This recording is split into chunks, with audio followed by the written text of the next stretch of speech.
Welcome to Films from the Fandom Zone, your podcast about failed and forgotten comic book movies. Where we decide, you're yawning already? Where we got a long night ahead of us, Berto. Where we decide if the movie belongs in the Fandom Zone, to be forgotten about, or out and about for everyone to rewatch and remember fondly. My name is Arnaldo. I'm your host, and I'm joined by... Berto, the other host. Sleepy Berto here. It's not even that late. We are doing X2, which has a subtitle. Sort of. Sort of. In some places, apparently. Yeah, which is weird because I remember the subtitle in the advertising, but X-Men apparently United, it wasn't yeah. part of North American advertising.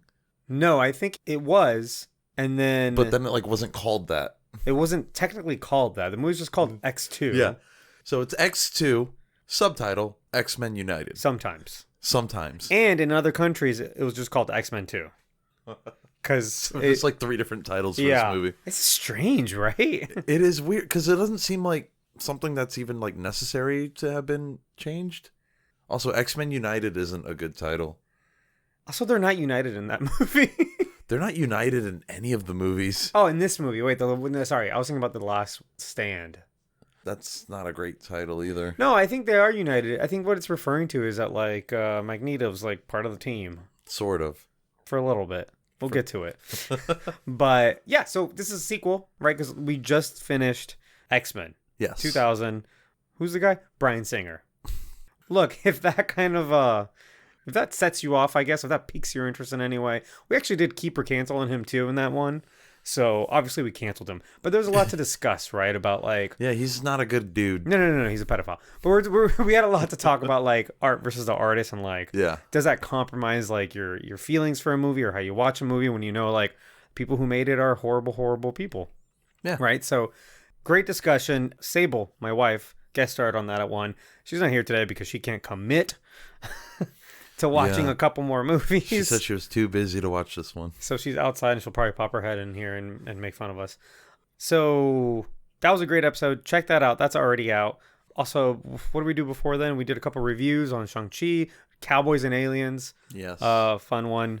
So check that out. But today it's X2, whatever, X-Men United. X-Men United. Or X-Men 2, depending on your region, I guess. Yeah. And that movie is available on Disney Plus. In the Marvel tab, scroll down. There's a legacy thing. Yeah, Marvel Legacy, where you'll get the X-Men movies, Fantastic Four movies. Yeah, Spider-Man cartoons, X-Men cartoons. Yeah, all of the stuff pre-Disney Marvel stuff, basically. All non-MCU stuff that Disney has acquired for whatever reason. Whether it be Fox or whether it be just old Marvel stuff in general. Yeah, right. There's lots to explore there. Yeah. One day we're gonna sit through an episode of Spider-Woman. I don't know if I could. It just doesn't look good. No, that's what I'm saying. We're going to force ourselves to do it just to see. It's only 20 minutes. What? How bad can it be? There are time codes in the description if you want to jump around a little bit. We talk usually a little bit of background information. Sometimes we sprinkle that into the whole episode.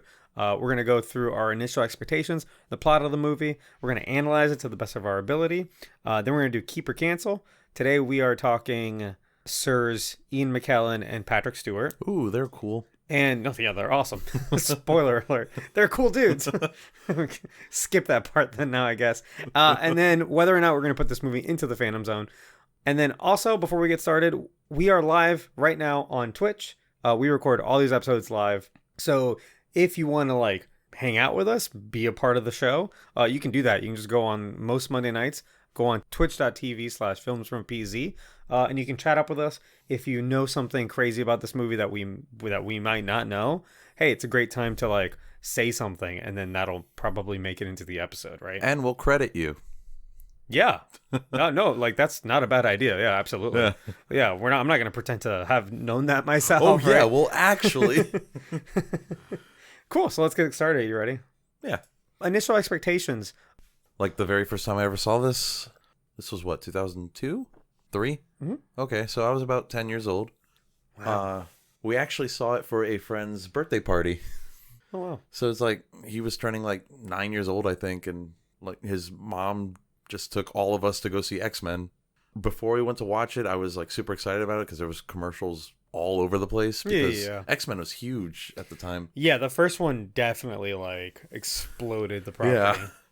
So there was a lot of advertisements for it. It looked really cool. It looked like a very Wolverine-centric movie, and Wolverine was also cool. So I think it's a lot in the marketing too, because we'll get into it, but it's a little bit more balanced this time around.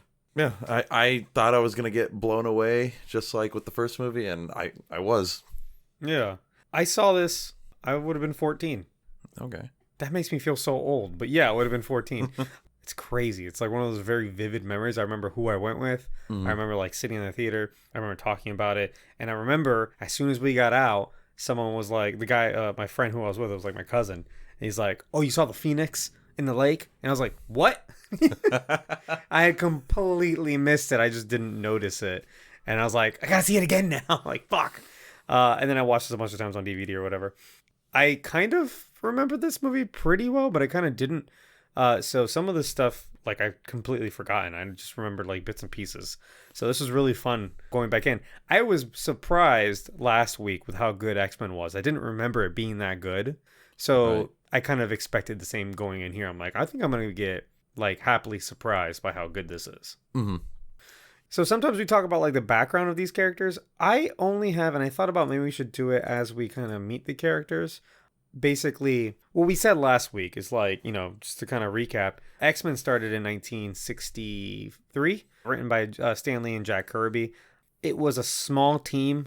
It wasn't like this ever evolving roster for the first few years. It was just Cyclops, Beast, Iceman, Angel, and Marvel Girl, better known as Jean Grey now, because that's a stupid name, right? That's a really dumb name. Yeah. And then over time, like by 1975, they realized that book was really boring, so they completely changed the roster. They diversified it, and then that's when it became a lot more about like social issues and discrimination and stuff like that, right? Yeah, X-Men has become very, very much a political story. Yeah.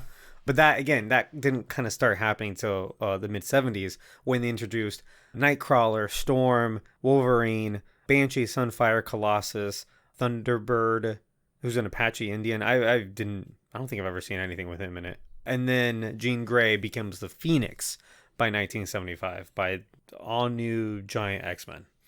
That's also when Magneto was made Jewish. So for this movie, some of the new characters include Nightcrawler. He's kind of like the poster boy for this movie for some reason. Yeah. He's really good in it too. He's good. Alan Cummings, yeah. But like at the same time, it's like, it's not his movie. He just kind of kickstarts the plot, right? Yeah. But so Nightcrawler, again, introduced in 1975 with like the second roster of the X-Men. Son of Mystique, actually. And how do you say this guy's name? Azazel. Azazel, I think. They say he's in First Class. Yeah. Yeah. He's the demonic warlord teleporter who's also immortal. So he's like thousands of years old, by the way. The story of like Nightcrawler being like their kid is a whole thing. Like Mystique like was like married to this German like socialite, something Wagner. So like Nightcrawler's dad. Right. And then like he is like impotent. And so like she like meets Azazel and like they get it in. Yeah. And then she tries to pass like Nightcrawler as like, or I guess Kurt. This is your mutant son. Yeah. And he looks like a blue demon because I'm blue and his father's a red demon. So and that story's like not touched on like at all in these movies. That's something that I kind of wish they had done a little bit of. If anything, to like put some drama into it. Yeah. Do they do that in the prequel series? I don't think so. Because they're in that too. Yeah. But all three of those characters are in the prequels. But the timeline's also like really fucked up by the time we get to the prequels. Yeah. So his basic characteristics is that he's a teleporter, usually a very happy-go-lucky character, obviously German, and like devoutly Catholic. Yeah. In this movie, I don't feel like he's super happy-go-lucky, but he's kind of like brooding, and he's kind of like a daredevil type. He seems a little more positive than Daredevil, though. Because But he's also got the whole like, I have all these tattoos, each one for each sin I've committed. That is true. I'm like, all right, chill, dude. But then later on, he's like, I was in the circus, and I'm the great. And everyone's like, calm down. We don't care. So there's a tiny bit of that. The incredible Nightcrawler. Yeah. I just think he didn't have enough screen time to really like make him that. Yeah. But you can see how like, maybe that's kind of the implication. He's definitely a nice guy for sure. For sure.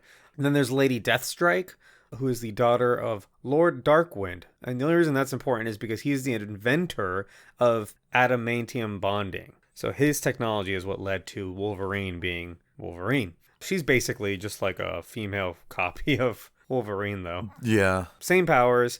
Sometimes she's a cyborg. So, like, sometimes she gets, like, more cybernetic parts. Okay. And can, like, interface with computers and stuff. But for the most part, she is, like, this mercenary assassin who's out for Wolverine for varying reasons, I think.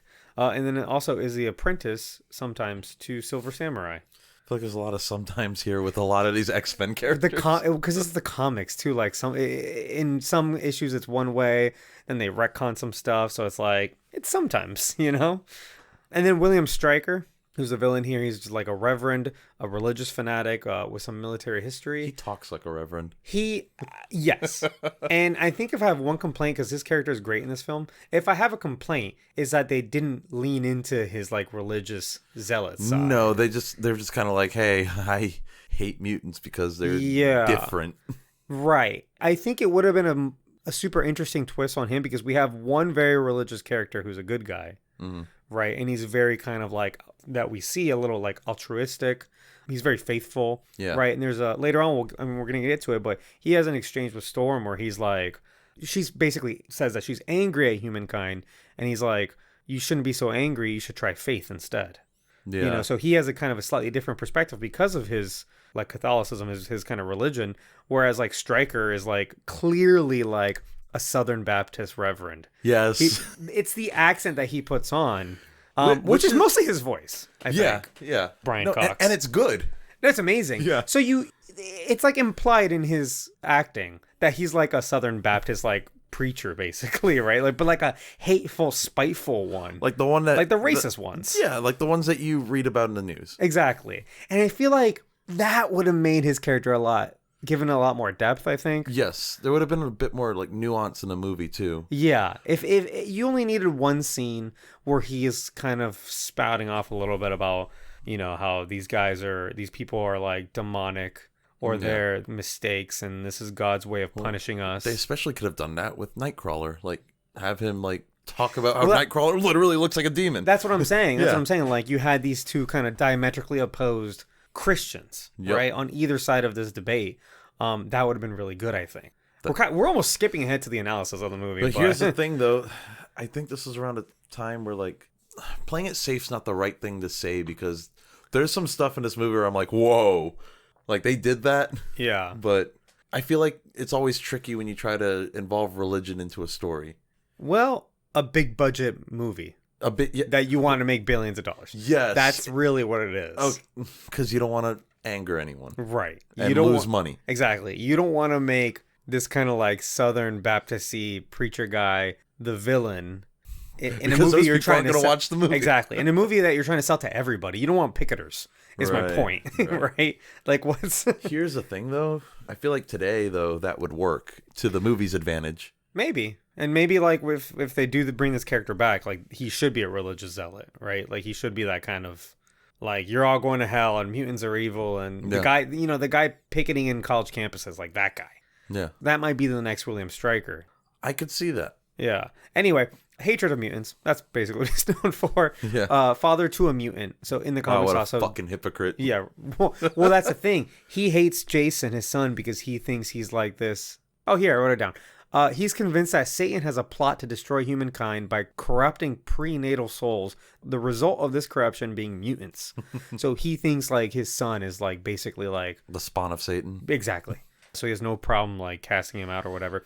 If we want to talk about Jason Stryker, however, in the comics, he's not this powerful mutant. His ability is like he emits white light. And that's literally it. Yeah, what they kind of did with him in this movie is they kind of took a little bit of what the character Legion is. Okay, yeah. Which is Charles Xavier's son, who's a super, super powerful, like, telepathic mutant. And kind of put a little bit of that into him as well. That makes sense. I think they kind of merged the two characters together. Yeah, a bit of an amalgamation. Plus a little bit of, like, just straight up Charles. Because he's, like, wheelchair bound. Yeah. And that makes for a good, at least, visual, having him in a wheelchair as well. Mm-hmm. You want to just roll him up right behind him? Yeah, it's just like a caravan of wheelchairs. Cool. So those are the three background characters I wanted to get into, or not background characters, backgrounds on these new characters. So let's just keep going. Let's get into the plot. You ready? Yeah. Cool. A White House tour guide reads an excerpt of Abraham Lincoln's inaugural address. Why didn't I write it down? It's almost not worth mentioning if I don't write it down, right? Well, shit, yeah, now you gotta quote it. God, all right, let's do it. it. Hold on. And then she says something like, "Oh, that was always my favorite." It's a good one, and it's symbolic to this film. A lot of symbolism is a bit on the nose in this film. Sometimes, yeah. There was one scene in particular. I'm like, "Oh, that's." Are you talking about the wolf? No. Okay, because the wolf, it was like, at first I was like, that's a good symbol. And then it's like, his face literally turns into the wolf. And I'm like, okay. Yeah, that's... Or like a different wolf. I'm like, in case you didn't get it. I was thinking about the scene at Bobby's house. Tell me when we get there. Yeah. Oh, do you mean like, have you tried not being gay? The whole like coming out thing. Yeah. We are not friends. Jesus. We are not. We're not friends. Yeah, so fuck you. We are not enemies, but friends. We must not be enemies. Though passion may have strained, it must not break our bonds of... God damn, a pop-up came up. This is a nightmare. Though passion may have strained, it must not break our bonds of affection. That's all she said. And then she was like, oh, it's my favorite. Yeah, we get it. It's my favorite. But you know what it made me feel like is that this movie is going to be a little bit more... Because the last one was very Holocaust heavy, and it's like allegory. This one might be a lot more like social rights and like social equality. A mysterious blue demon mutant attacks a Secret Service and makes his way down the hallways of the East Wing of the White House by incapacitating guards and teleporting. The Secret Service and White House SWAT surround the president in the Oval Office. He finally enters the Oval Office, knocks out the remaining guards, and pins the president down on the Resolute desk. He pulls out a knife, but is shot by a guard and teleports away. The knife drops down to the president with a red ribbon reading, "Mutant Freedom Now." This is actually a really good intro to the movie, too. This might be one of the best. Like, it's a very powerful intro. In a lot of these movies. Yeah. It's such a good sequence. Not just an action like perspective, but just like also like film editing. Like the way it's edited is very, very good. And even the special effects are good. His teleporting effect is great. And it holds up to like today. Mm-hmm. And this was almost 20 years ago. And it's crazy because this is like 3 years after. This is probably a bigger budget than the last movie. Yeah. The last movie was probably a huge success. But way better than some of like the Cyclops eye blasts from the last one that looked really bad. Yeah. Yeah, the teleporting effect is really good. I liked how it seems like he teleported a bunch of times in succession to create that smoke.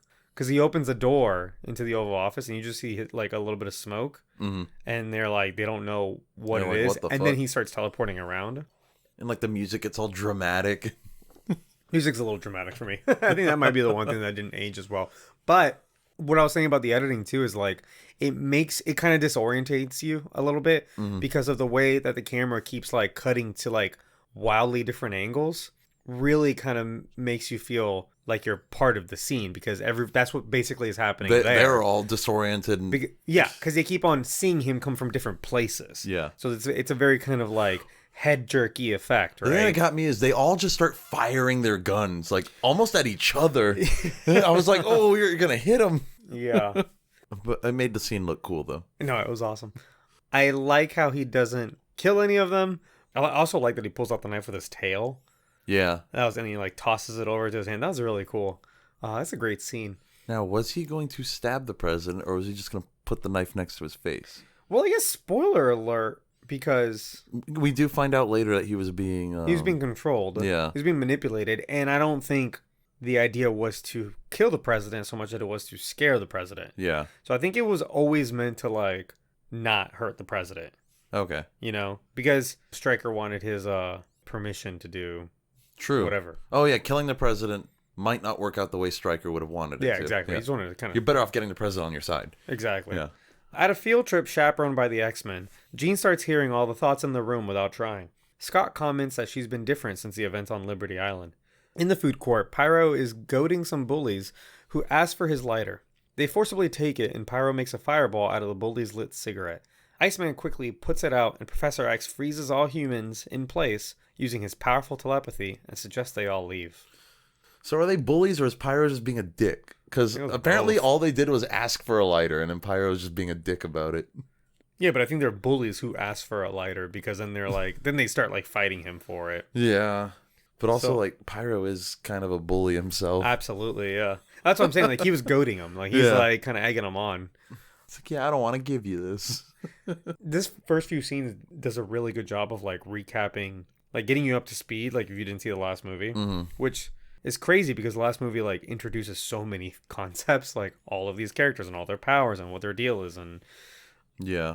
but like here in just like a quick couple scenes, it's like you get it. Like you get Jean's power, you get Pyro's Iceman, Professor X. And that ability, which then he uses later on in the movie too, to just kind of like control everybody at once, just kind of stop them. Yeah. So they could easily like, all right, let's get out before this escalates. And a detail that I noticed, and I don't know if I noticed this as a kid or not, it makes it seem like time stopped or whatever, but like you still hear people talking on the phone on the other side, like, hello, are you there? And like the TV's still going on. So it's like, he basically like put them all like in a trance. Basically, yeah. I think it's to kind of, so that nobody gets confused. Is like, okay, can he time stop? Yeah. No, but he can kind of freeze everybody in his immediately, like in the room, because he can, he's a powerful He basically telepath. like turned off their mind. Yeah. And it's also a setup because they do it again later. Yeah. The X-Men ponder who is behind the attack on the president. Cyclops suggests that it could be Magneto, but Professor X argues that would be antithetical to his goal. At the Oval Office, William Stryker requests special authority for a project from the president in light of recent events. They're joined by Senator Kelly, who is still the guise of Mystique. Remember, because he died in the last movie. Stryker shows the president the X-Mansion, which he calls a training facility for mutants. Senator Kelly downplays the school and the need to invade it. So sometimes we go over like what the best line in the movie is when it hits us, or what the worst line in the movie is when it hits us. I didn't write down what the word. This movie doesn't have like a standout horrible line, but it does have a standout amazing line right here.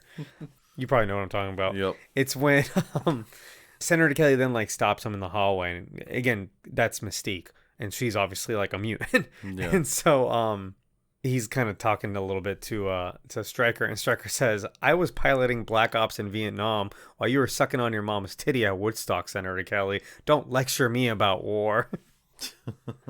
Great line. Also, like, has Mystique just been Senator Kelly for like years? I guess. Is this years later or is this like months later?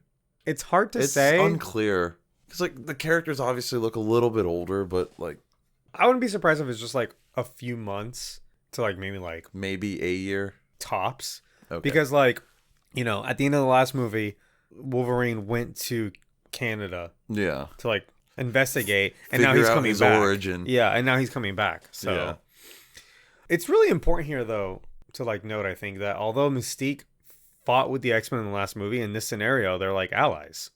Like, and this is before that they retconned that she lived in that mansion with Professor X when they were like kids, or that she was an X-Men at one point, or any of that stuff. Those are all retcons in the trailers, in the prequels, right? But at this point, it's kind of like it's a nice way of telling the audience like they're not complete enemies so much as they're like they have ideological differences. Yeah. Right. No, because I think Mystique does consider a lot of the X-Men like, hey, like, we're one and the same. Yeah. And Magneto too. Like, yeah, right. They're just on different sides of the like other members of the Brotherhood are a little bit more like evil. Some lackeys. of them are straight up evil. Yeah. Like Toad. Yeah. But it's interesting in this one movie that the Brotherhood is like gone, right? It's just like Mystique though. Yeah. I do like, and maybe that's where the title kind of comes from, is like in this case, like they do have a common enemy. Yeah. And that'll be obviously Stryker or Mankind. Yeah. Cool. Iceman tries to kiss Rogue, but is interrupted by the sound of Logan's motorcycle arriving. Wolverine is greeted back by Storm and Jean, who tell him it's good that he's arrived because they're leaving to track down the president's attacker, and the kids need a babysitter. Wolverine watches Professor X use Cerebro, and he explains again how Cerebro works. He locates the president's attacker. He leaves Logan with the students as he and Scott also leave to visit Magneto. Again, this is just good storytelling. Not only do they kind of explain how Cerebro works again, visually, and there's a lot of really good visual storytelling in this movie. Mm-hmm. Professor X also says, like, if he concentrated too hard, he could kill whoever he's targeting. He did say that. And that's obviously important to the plot later in the movie. It's also important to a much later movie. Oh, like First Class? Logan. Oh, yeah. Sure. But That's that's right. like also like they made that movie like 15 years later. Yeah, and he's also like dying. Yeah. God, that movie's good. I can't wait to see it. I only saw it the one time. I've only seen it once too. Oh, wow. What was their plan before Wolverine got there? They were just all going to leave and just kind of like leave the mansion unprotected? I guess so. So it's a good thing Wolverine came back. Yeah. I don't know. I guess they weren't expecting Maybe like they would have threat left of Cyclops harm. there. Because everyone's like, oh, it's a good thing you're here. Like, the kids aren't going to be alone. Yeah, those kids would have been all fucking dead. Did you see like the irritation on Bobby's face when Rogue got excited and ran away? He's like, are you fucking kidding me? And this is also the first time Bobby and Wolverine ever met. They didn't meet in the first movie. Apparently not. And I had to think about that for a second, but I guess, yeah. Yeah. Mystique transforms from Senator Kelly into Stryker's assistant, aka Lady Deathstrike, to infiltrate his office. There she gathers information about Magneto's prison and discovers that Stryker is building a duplicate Cerebro in an unknown base. The real Lady Deathstrike arrives and unwittingly catches Mystique, disguised as a janitor. What are you doing in here? She's like, She answers in "Sacando la Spanish." basura." Yeah. There's no getting tired of watching Mystique use her powers to sneak around. No, it's Like, cool. it's awesome. Yeah. And it is such a thing that they like rely on to like do cool sneaky plot shit. But at Yeah. the same time, it's like if you were Mystique, you would use that power all the time. You would be sneaking into everything. You know? Yeah. This is also the scene where she sees the list of mutants. Oh, yeah. Oh, but real quick, I think it's very convenient that Stryker's computer is voice activated with no password. Yeah, who the fuck does that? So, like, he may not know Mystique, like, the mutant, but, like, he knows mutants. Like, he knows that somebody might be able to, like... Do something like that. Yeah. And then later on, he's like, oh, she's a mimic. Like, immediately recognizes her as a mimic. So he knows that That they exist. He should have a password, is all I'm saying. Yeah. Like, of maybe voice-activated password, maybe a thumbprint, something. Okay, so I wasn't paying attention during this part, so yeah, please tell me. So there is a list of mutants. I have the list here. We might have to look up like their X-Men names because this is like their real names. Okay. But the You might list, know some of them. you might know a few of them. We'll probably know. Yeah. One of them says I don't know if it's Guthrie or Guthrie. It might be Guthrie. And then like the mouse is like highlighted on it for a second, so you see like the two names because it says like in parentheses 2. Mm-hmm. So it's like Paige Guthrie and Samuel Guthrie. I think it's Guthrie. It might be Guthrie. I knew a Guthrie. I also knew a Guthrie though. Oh, well, fuck. Paige. I'm gonna guess Guthrie though. Guthrie. Yeah, Paige Guthrie, Husk. and Samuel Guthrie. Husk's ability is the ability to shed skin into different composition, shape, or size. Ew. Experience in martial arts. Yeah, so they all punch. So she can remove one layer of skin or husk, revealing an epidermis of a different composition beneath. She often changes into metal or stone form, but can shift into a variety of substance. That's kind of cool. So she's basically like a mimic also. But sort of. She changes into like different Things. elements. I guess, yeah. Yeah. Okay, so younger sister of Cannonball, so that's probably the brother. Unlike her brother, Husk is self-conscious of being seen as a hick. Jubilee often calls her Hayseed. As a member of the, Oh, then yeah, it's definitely Guthrie. yeah, so they might be like rednecks, I guess. And then Cannonball, the brother, ability to fly at jet speeds while encased in an impenetrable force field. Cannonball was a founding member of the X-Men's junior team, the New Mutants. The eldest of a large Kentucky coal mining family. Several of his siblings, such as Husk, Arrow, Icarus, and Jeb, are also mutants. Yeah, so they're like from Kentucky. They're like hicks. Wow. Cool. Well, who else you got? We have Keniucho Harada, which I think is the Silver Samurai. Okay, let me just double check. Probably right. Yep. Yeah. Yeah, it's Silver Samurai. And we'll get into him when we talk about The Wolverine. He's in the movie The Wolverine. Yeah. It might not be the same iteration that this character is supposed to be, but this is just a name on a list, so it doesn't really matter. We have Garrison Kane. Garrison. Also known as Weapon X and Kane, is a fictional character, blah, blah, blah, created by Rob Liefeld. So he's Weapon X? He's Weapon X, like the Weapon X. Okay, member of Cable's mercenary team. Ability to transform weapons, attach on body armor. Ability to access all recorded mutant powers and use them. Oh, so he's overpowered. Yeah. So I guess this is what they kind of turn Deadpool in, right? That's Deadpool's shtick in the Origins movie. Yeah, they basically made him Weapon X. Yeah, because he has a little bit of all of the all of the captured mutants' powers. Right. Because he has like Cyclops' laser beams. Yeah. Which aren't really laser beams, but Cool. And next is Remy LeBeau, which is Gambit. That's Gambit. I was about to say that sounds familiar. Yeah, that's Gambit. Obviously, we have Eric Lencher, which is Magneto. We have Artie Maddox. Artie? This character was in the movie, actually, in a cameo. In a cameo? Yeah. A young mutant with bright pink skin and a lumpy, misshapen skull possesses the ability to project telepathic holograms. So he's like Mysterio. But it's natural. Sorta, yeah.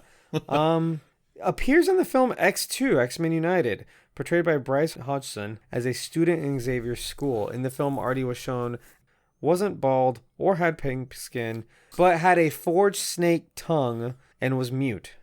That's Artie. So he didn't look anything like what the character looks like, but that was him. But I guess they called him that in the credits because he's not referred to by name. I guess the only thing in common is that he has a deformed tongue. Oh, the kid face. that sticks out his tongue at Stryker when Wolverine's carrying him away. Yeah, that guy. Okay, sure. All right. Next, we got Jamie Madrox. Okay, Jamie, that's Multiple Man. He's in a movie. I think he's in the third one. Yeah. He's Self-duplication. Yeah, that guy. Yeah, he's in X-Men Last Stand, played by Eric Dane. He's the one that they free from the prison convoy along with he's Juggernaut, right? Yeah. He's one of the ones that sucks. Yeah, they don't really do anything with him. No. Next we have Jian Koi Man. It looks like it's a Chinese name. Okay, hold on. Is it Jian or Zion? Jian? Karma. Chris Claremont and Frank Miller. Telepathy, remote possession, illusion casting, psychic shield, sensory, mind control, weapons expert, blah, blah, blah. Mutant endowed with the abilities to seize control of another's mind, though she sometimes has been depicted with a more extensive psionic ability. The origin of the character relates to the Vietnam War, where she and her family were among the boat people fleeing from the country. Vietnamese name. Right. Shortly after the advent of communism in the wake of violence. Her Vietnamese origin contributes to two of her main traits, her Catholicism and her mastery of the French language. In fact, she speaks English with a French accent rather than a Vietnamese one. Oh. One of the 5 founding members of New Mutants, along with Cannonball and then some others. Okay. And then next is, it says Maximoff 2. That's obviously Pietro and... Oh, the Maximoff Wanda, twins, yeah. And then we have... So that's Scarlet Witch. And Quicksilver, who we have already seen in the MCU. And we do see in the prequels for this. Quicksilver's in the prequel, yeah. Next is Kevin McTaggart. That must be related to the other Related to Moira? Moira, yeah. Probably.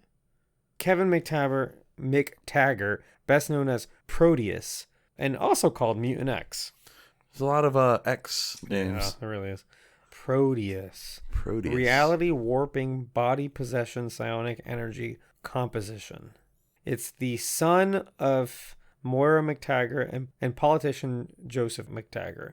Kevin has reality warping and possession powers and lived most of his life in forced seclusion at his mother's Muir Island research facility. Oh.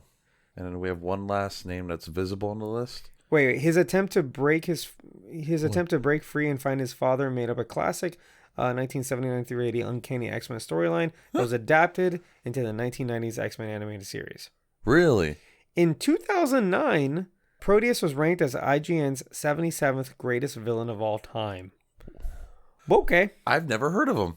Yeah, it's weird that it's one I've never heard of. Because I've actually read that list before. That's a very popular list that they made. Yeah. We should one day just kind of read it. Just go through the list. All the villains. Yeah. All right, go on. All right. There's one more that's visible on the list, and that is Danielle Moonstar. This is a very detailed Easter egg. Yeah, seriously. Danielle, or Danny Moonstar, originated codename Psyche and later Mirage. Is a what? Oh, shit. Okay, hold on.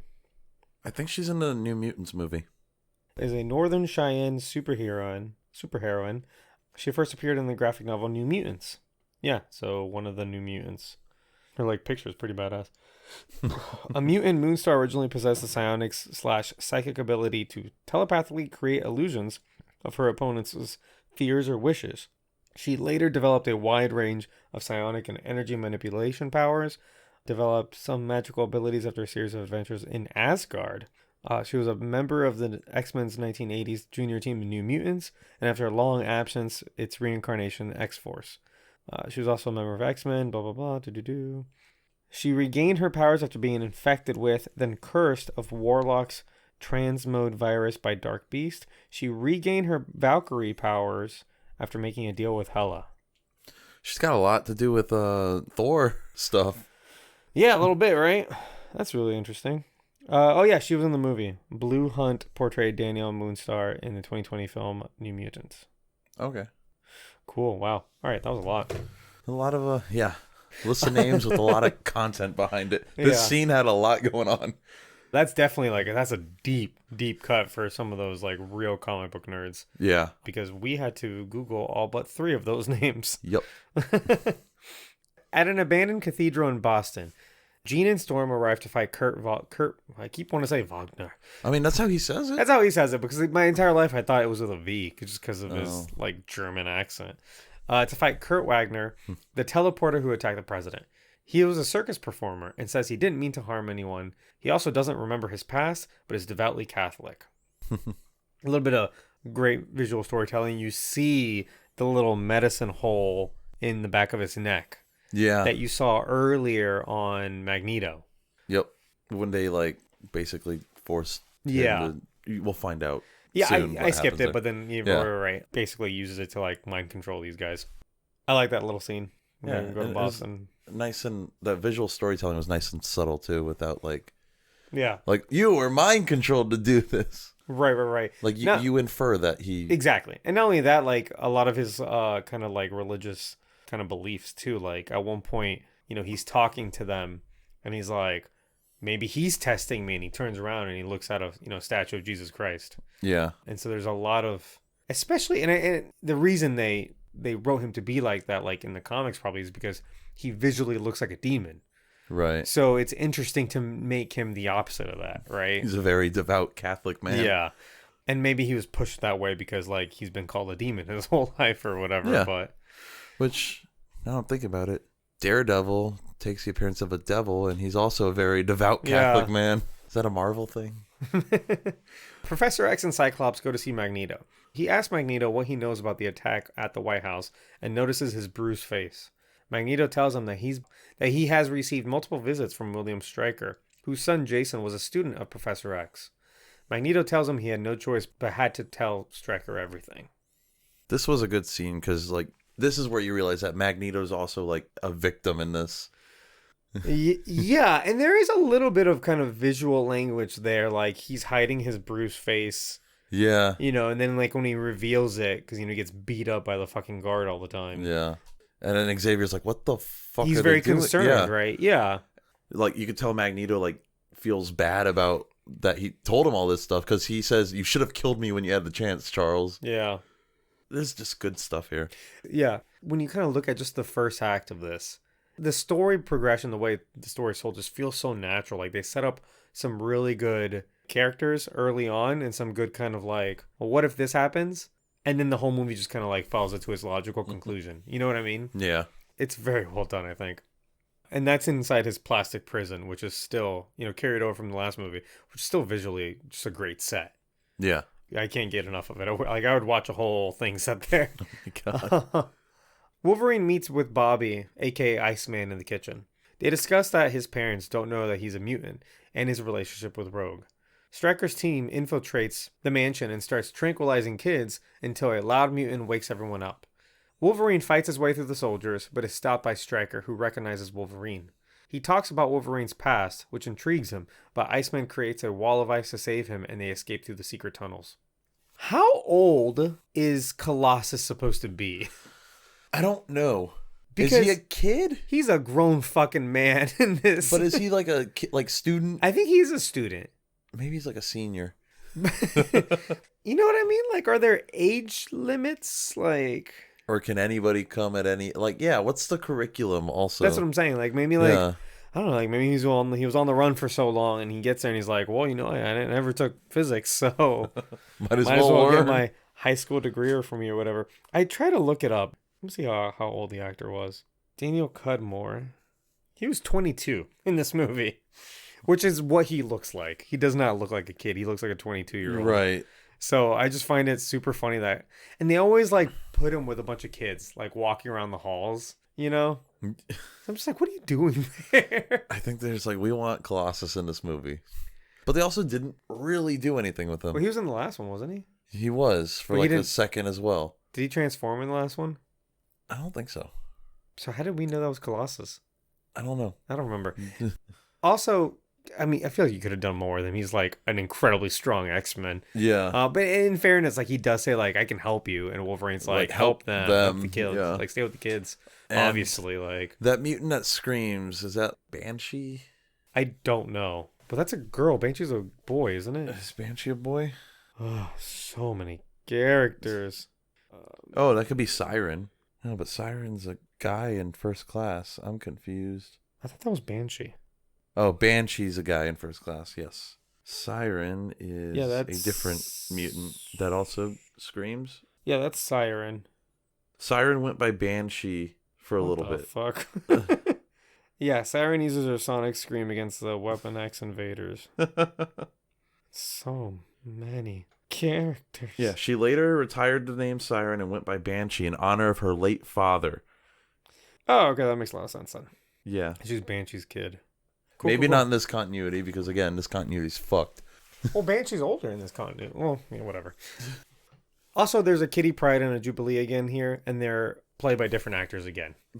So, all right. Because we see Kitty Pryde running through the running. They love to talk about Kitty Pryde in these movies. Yeah, but they don't show her until the third movie really like doing stuff though. She doesn't have any like speaking She's not a roles character until really. like the third one. They just show her like walking through walls, but they're always like, I know a girl who walks through walls. Yeah. I think it's just fun to say, And it's like, oh, hey, there's reports of someone that can walk through walls. What's to stop them from snooping on you in the bathroom or walking into the Pentagon? Well, that's the thing. Maybe those little kids like grew up and maybe they're not actors anymore. They're like basically extras. Yeah. So again, just played by different And I guess actors that's the again. issue with like using extras in roles that are like actual characters that you may use later. That's the thing. Like you either have to cast an actor to not do anything for 2 movies, or you recast it. Yeah. It's what they did in like Harry Potter. They did that a couple times. It was almost always the same extras though, I did notice. Well, because in Harry Potter they casted a bunch of kids. Yeah. But they had them do nothing. And they had them do nothing. And then sometimes they have like significant roles. But specifically the character of Ron's girlfriend, what was her name in the 6th one? Ron's girlfriend? Yeah. Lavender Brown. Oh. Lavender Brown in the first few movies, she's like just an extra. Mm-hmm. But she's played by a little black girl. And then they cast a white girl when it becomes like a speaking role. But oh no. They did that? Absolutely, they did that, yeah. But I guess it's one of those where it just kind of flew under the radar because it's like they don't identify Lavender Brown as like a background character, but like she's credited as one because they had the names. Right. They're like these are all the people in the school, so you have to cast them at this age. There was always as the and extras. it was always like the same kids. Yeah, except for Lavender Brown, she got recast. Wow. Damn. I mean, maybe that girl didn't act, but also they should have probably kept like the race consistent, right? Maybe a spell went wrong. Oh no, I'm white now. At a bar, the security guard who looks after Magneto is seen drinking after being shot by Cyclops. That's the thing. In the previous scene, he gets shot out by Cyclops, right? Yeah. Oh no, that's later. No, that's. Oh, I'm so confused. Yeah. That happens in the scene after. I don't know why. That's after they capture them, right? Yeah. No, they already captured them. No. Wait. Yes. Yeah, they capture them here. Yeah. I'm not wrong. You're not wrong. Because remember, Magneto, yeah. like, as he they're taking away, he's like, you should have killed me when you had the chance, Yeah, and Charles. they get captured, and he fucking just like blast this guy. But it just looks like something like physically hit him. Like, ugh. He probably had it on low, obviously, like stun. But I feel like that guy should be at a hospital, not like drinking. He's just like, whatever, another night. He had a rough day. Gonna go to the bar. Fucking mutant shot me with his eyes. Lol. Mystique is disguised as a human version of herself and seduces him into the bathroom. She drugs his beer and injects him with iron. Back at work, the guard doesn't trip the metal detector, but Magneto immediately detects the iron in his blood and pulls it out of him. He forms it into balls and breaks out of his plastic jail. This is one of those things where I'm like, did they really fucking do this? One of the coolest things in any superhero movie Yeah. is this fucking scene. And like when he just rips it all out of his body, Yeah. and you see his shirt get all bloody. Yeah, all his blood, or at least enough to like not survive, has been ripped out of his body. Yeah. And he just falls dead on the ground. Yep. It's so fucking metal. And he gets like his little metal balls that I've seen a lot of imagery with Magneto, like with like literally just like metal balls floating in his And hand. just using them or whatever.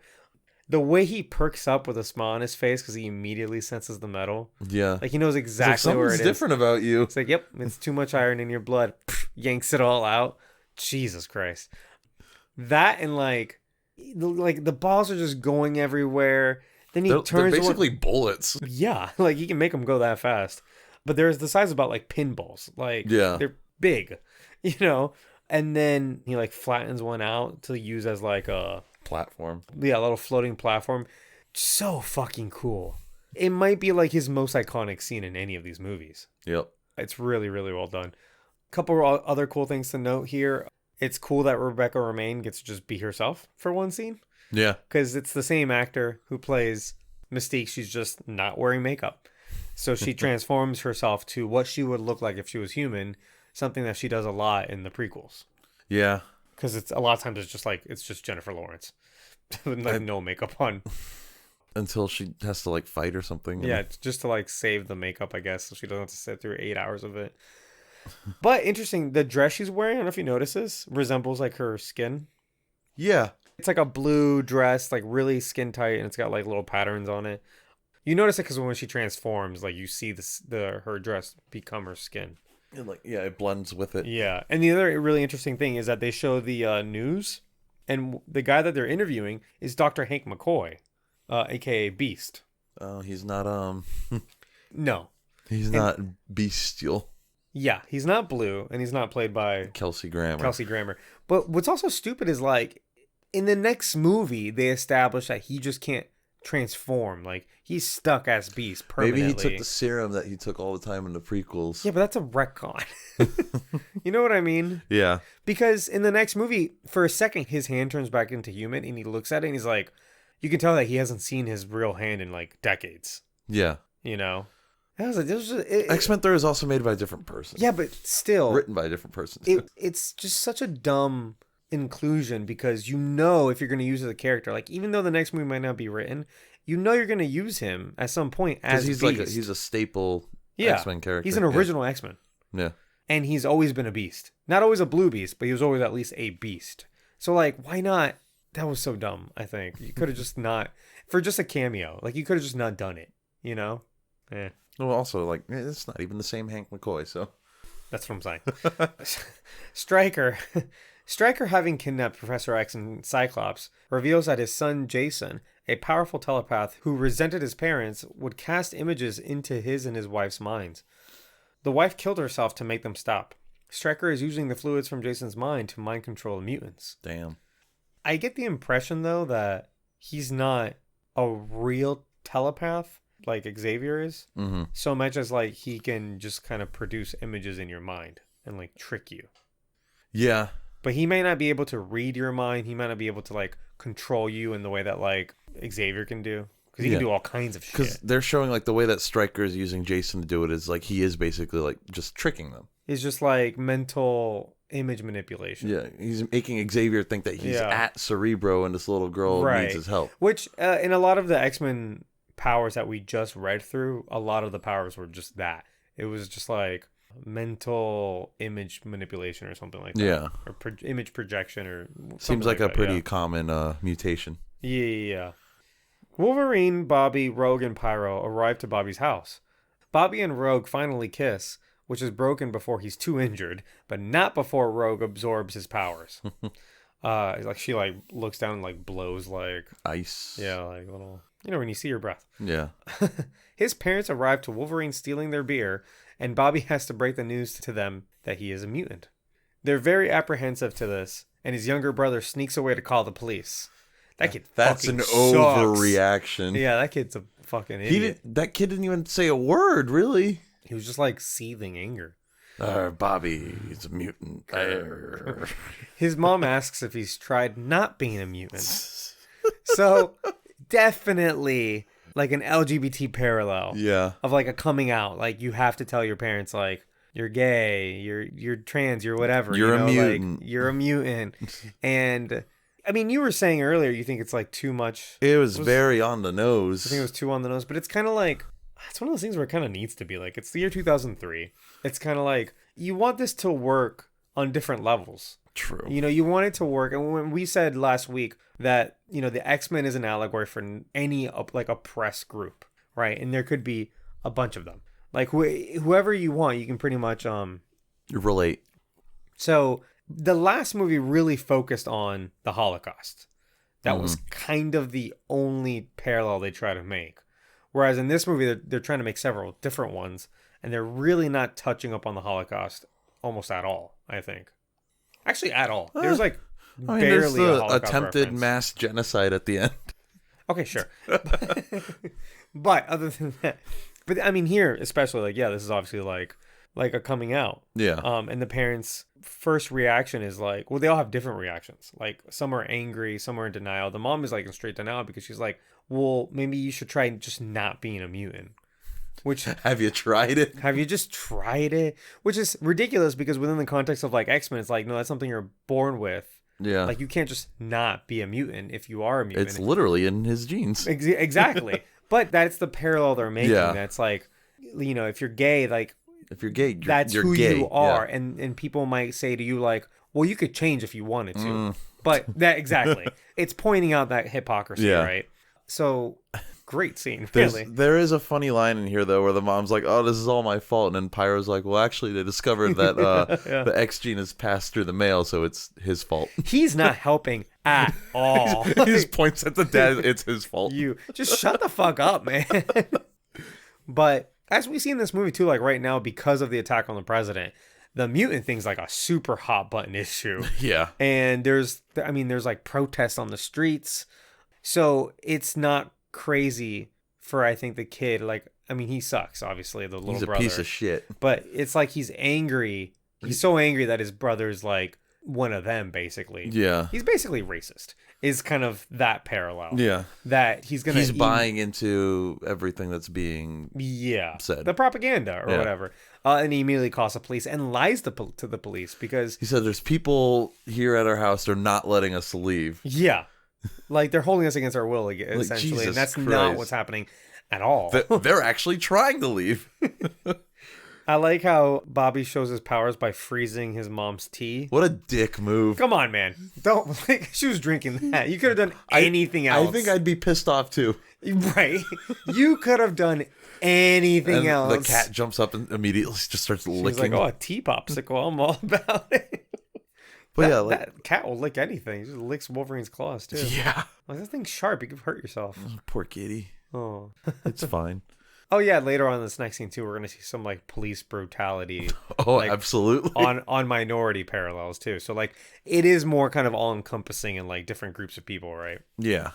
They're called by Jean and Storm on the X-Jet. Storm has a short exchange with Nightcrawler about treating their conflict with humans with anger versus with faith. The police arrive and surround the house. They tell Wolverine to drop his knives, but as he tries to explain that he can't, the cop shoots him in the head.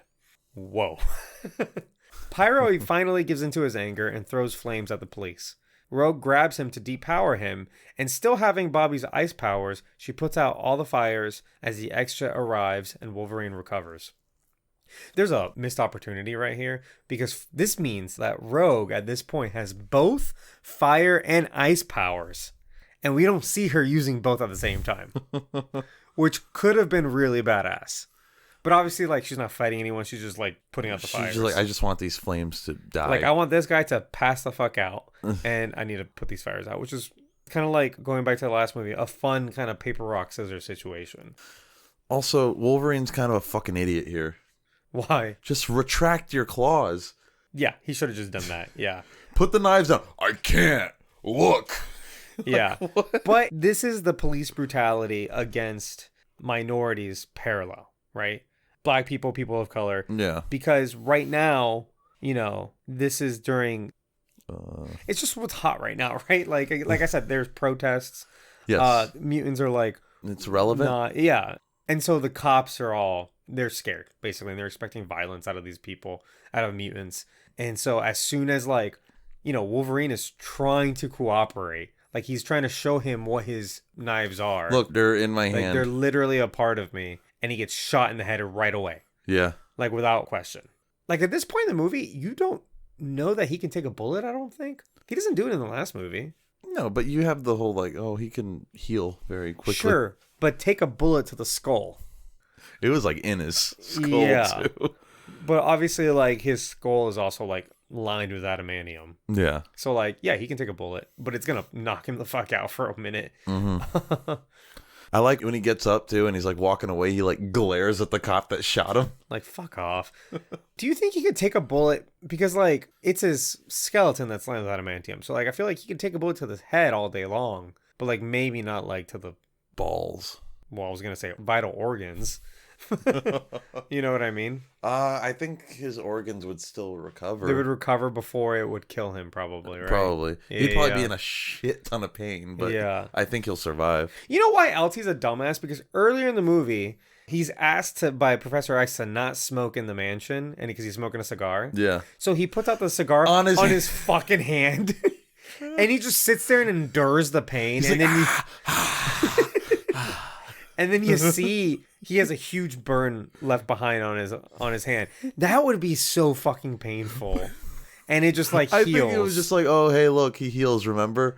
But also like it was just a dumb action by the character. Exactly. Like that's what it's supposed to do, but at the same time, bro, come on.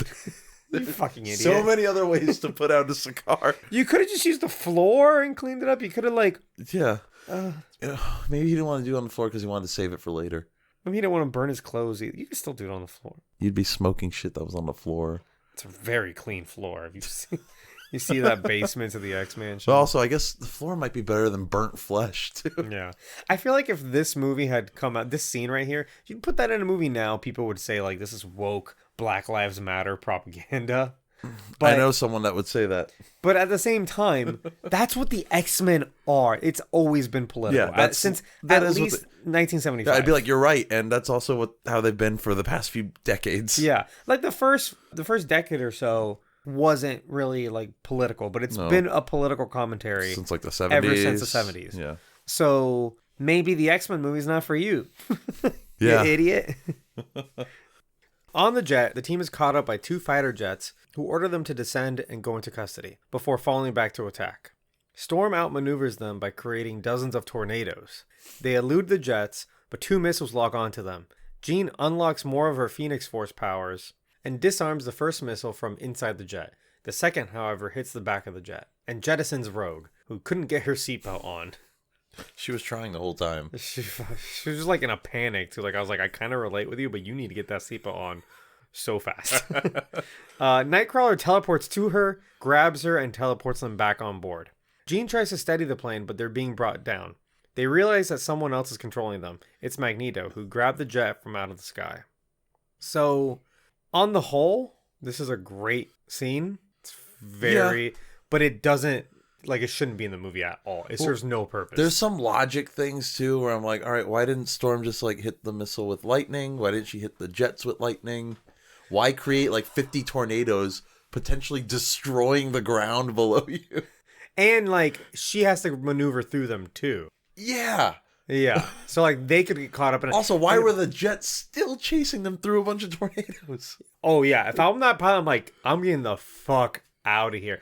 I'm sure that's also kind of like first day of fighters, like of don't fly into school. any tornado. If you see a tornado, you don't fly into it. It doesn't matter who you're chasing. Yeah. I also question the safety of them ejecting into the tornadoes.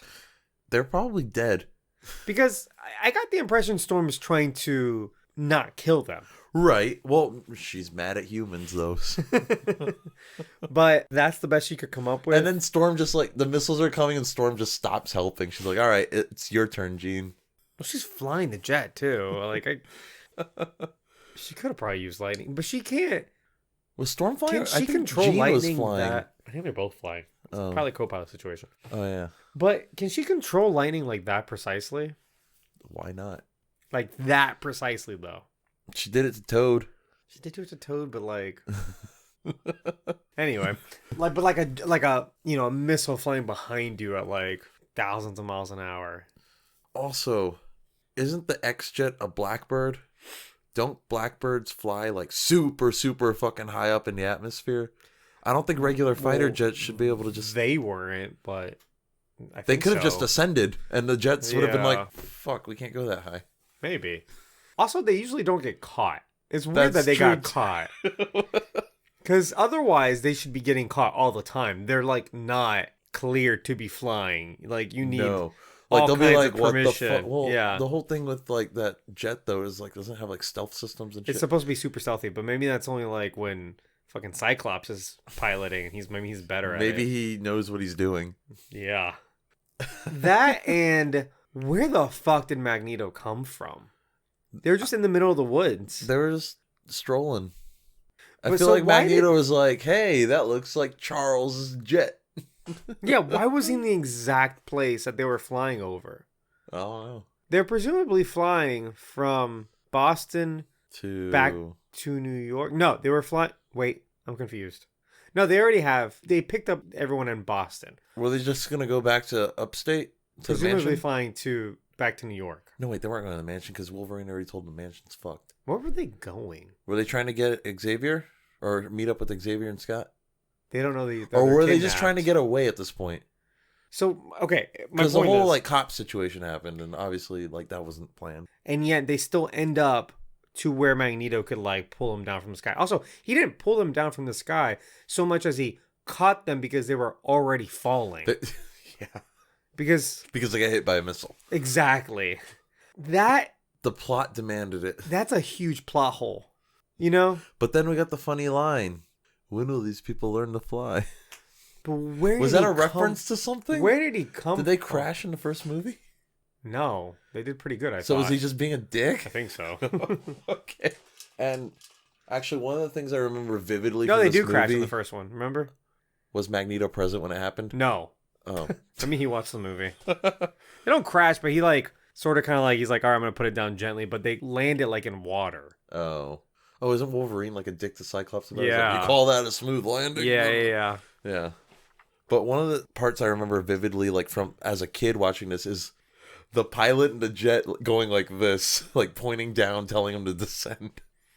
Yeah, they just communicated that. You didn't have to do that, you know? Yeah, it's so ridiculous. It's like when a cop's pulling you over and they're like, doing like gestures at you out the window.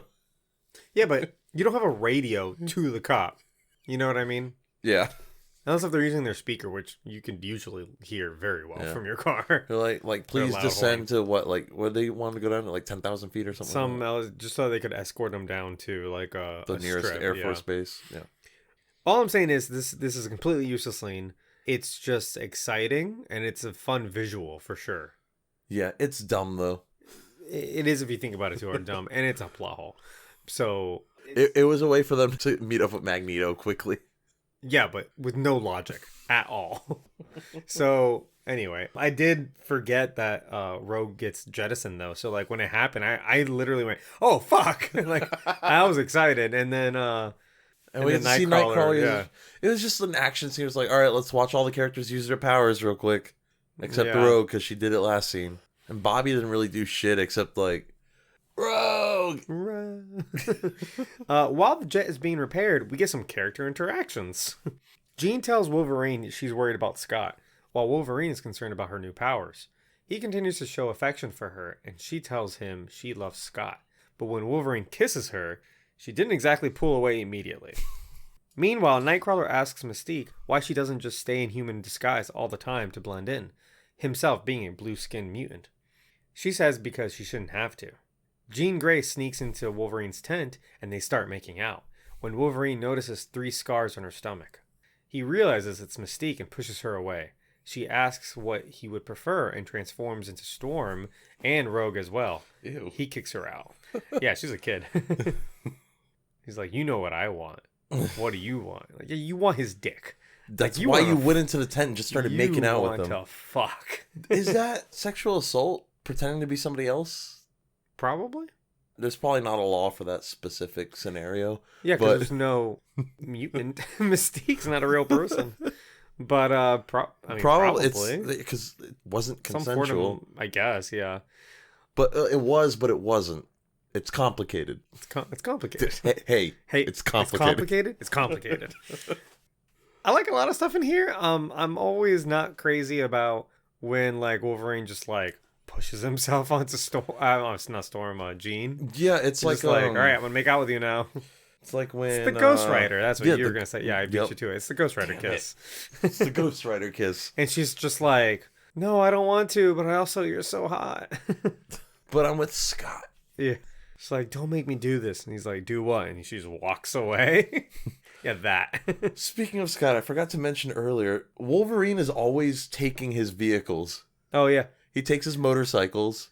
Yeah. We had that little exchange like, oh, your motorcycle needs gas. And Cyclops throws the keys back. Yeah. Like, then fill her up.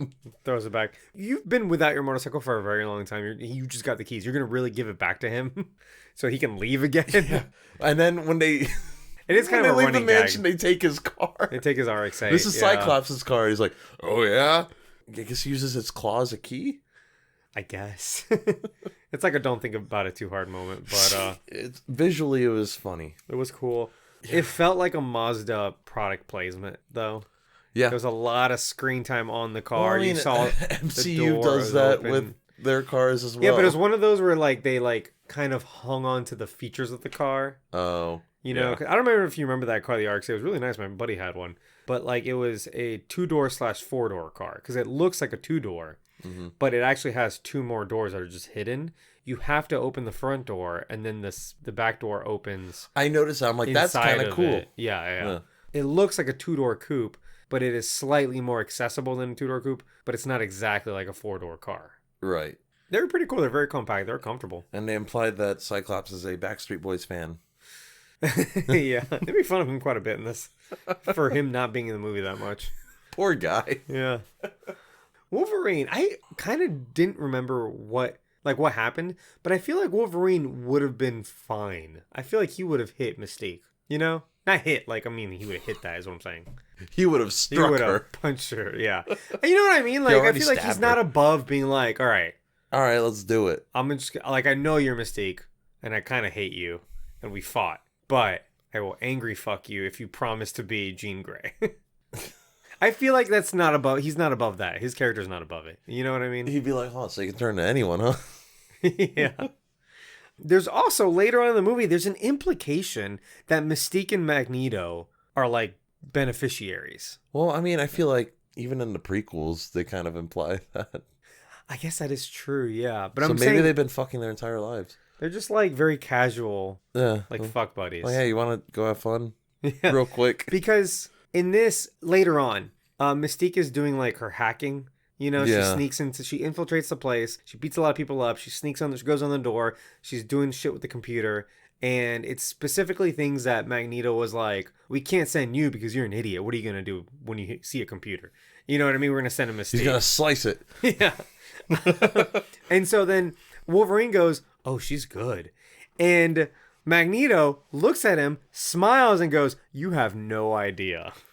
Oh my God. That's a little thing I don't know if Disney would do, but actually that's Marvel, totally a Disney joke. That's a Disney. Yeah, you're right. It's just like subtle enough. Yeah. But they totally fuck, right? Probably. Oh, we talked about that. Mystique is actually Nightcrawler's mom, although they don't even imply it here.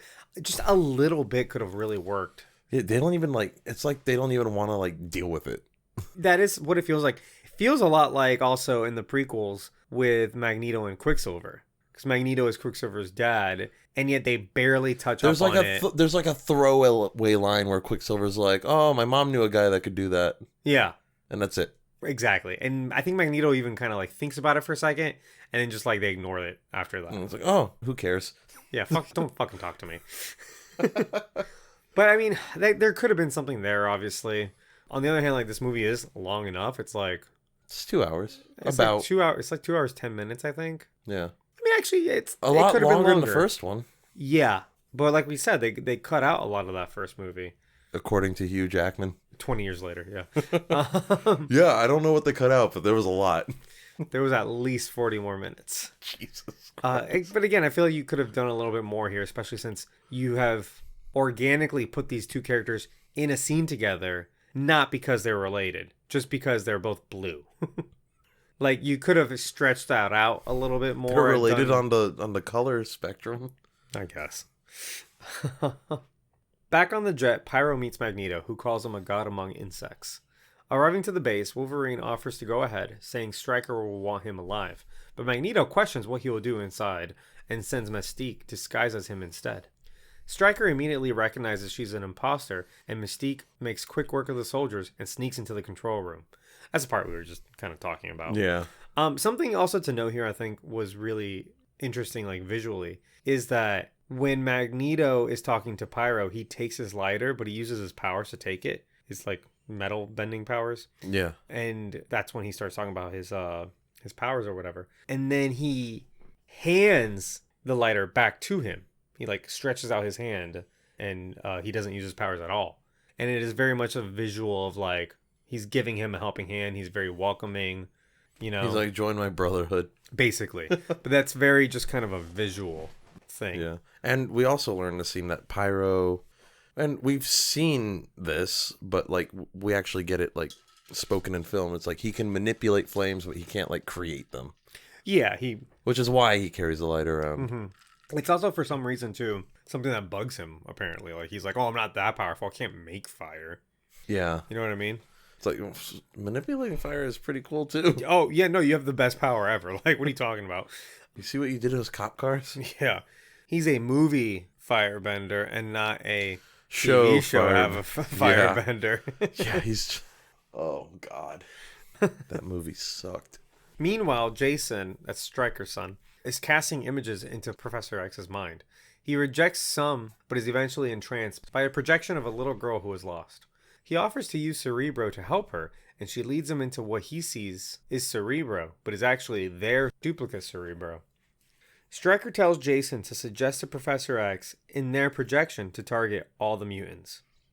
So that sounds a little bit confusing when I say it out loud, but it's obviously like, you know, In the movie, it's pretty it makes clear.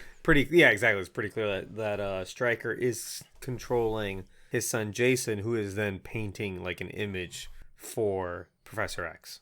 Yeah. And is Jason doing this just because he wants to like please his father? I never really understood this part because there's a part later where like yeah, the little girl says like he's gonna be so mad at me. yeah. I think it's a little bit of mind control, although I don't know how he would mind control Jason, who's mind control, you know, who's creating the mind control serum. He also seems like he's like just like comatose. That's the other thing. Yeah, I think he pretty much is. I think he's experimented on him so much that like he can basically only do mental images. Yeah. And he basically only lives in his mind, maybe. Which is terrible. Yeah, it's pretty fucked. Because he said like his son like resented him and would like torture them with like images in their mind and stuff like that. So like it's weird that now, you know, he's kind of looking for his approval. So yeah, I think he is under some sort of like control. Or maybe his son didn't resent him and Stryker's just a lying piece of shit. Or crazy. Could be, yeah. All could be true. But I Yeah. never thought it was super clear. I never really understood like what Jason's up to, you know? Well, he's clearly not in control of himself. Yeah. To an extent, enough right. of an extent to where like I actually feel bad for him. Right. I mean, he could just be manipulated. Mm-hmm. Like with words, like no like special powers or anything like that. Mystique lets in Magneto and the X-Men. They split up to stop Professor X at Cerebro and to save the children captives. But Wolverine goes off on his own. Cyclops, now also mind-controlled, attacks Jean. Jean's Phoenix Force unleashes and cracks the dam. Cyclops is knocked out of his mind control. Storm and Nightcrawler save the children. This is a Chekhov's dam, right? Like, You show a dam, it's got to break. It's got to be destroyed, yeah. I think a lot of what's interesting about this whole section of the movie is just that they're all working together. Except for Wolverine. He's just kind of trying to find out his past. Yeah. He's along for the ride. No, I think he's just killing two birds with one stone. But for the most part, because, I mean, it happens to be in this place, Yeah. For the most part, like, yeah, you've got the heroes and the villains of the last movie, and now they're working together. Yeah. Wolverine goes exploring, still looking for answers to his origin. He encounters Stryker and Lady Deathstrike, who is another attempt at a Weapon X, with an adamantium skeleton and blades that come out of her fingertips. They fight until Wolverine bests her and injects her with molten adamantium.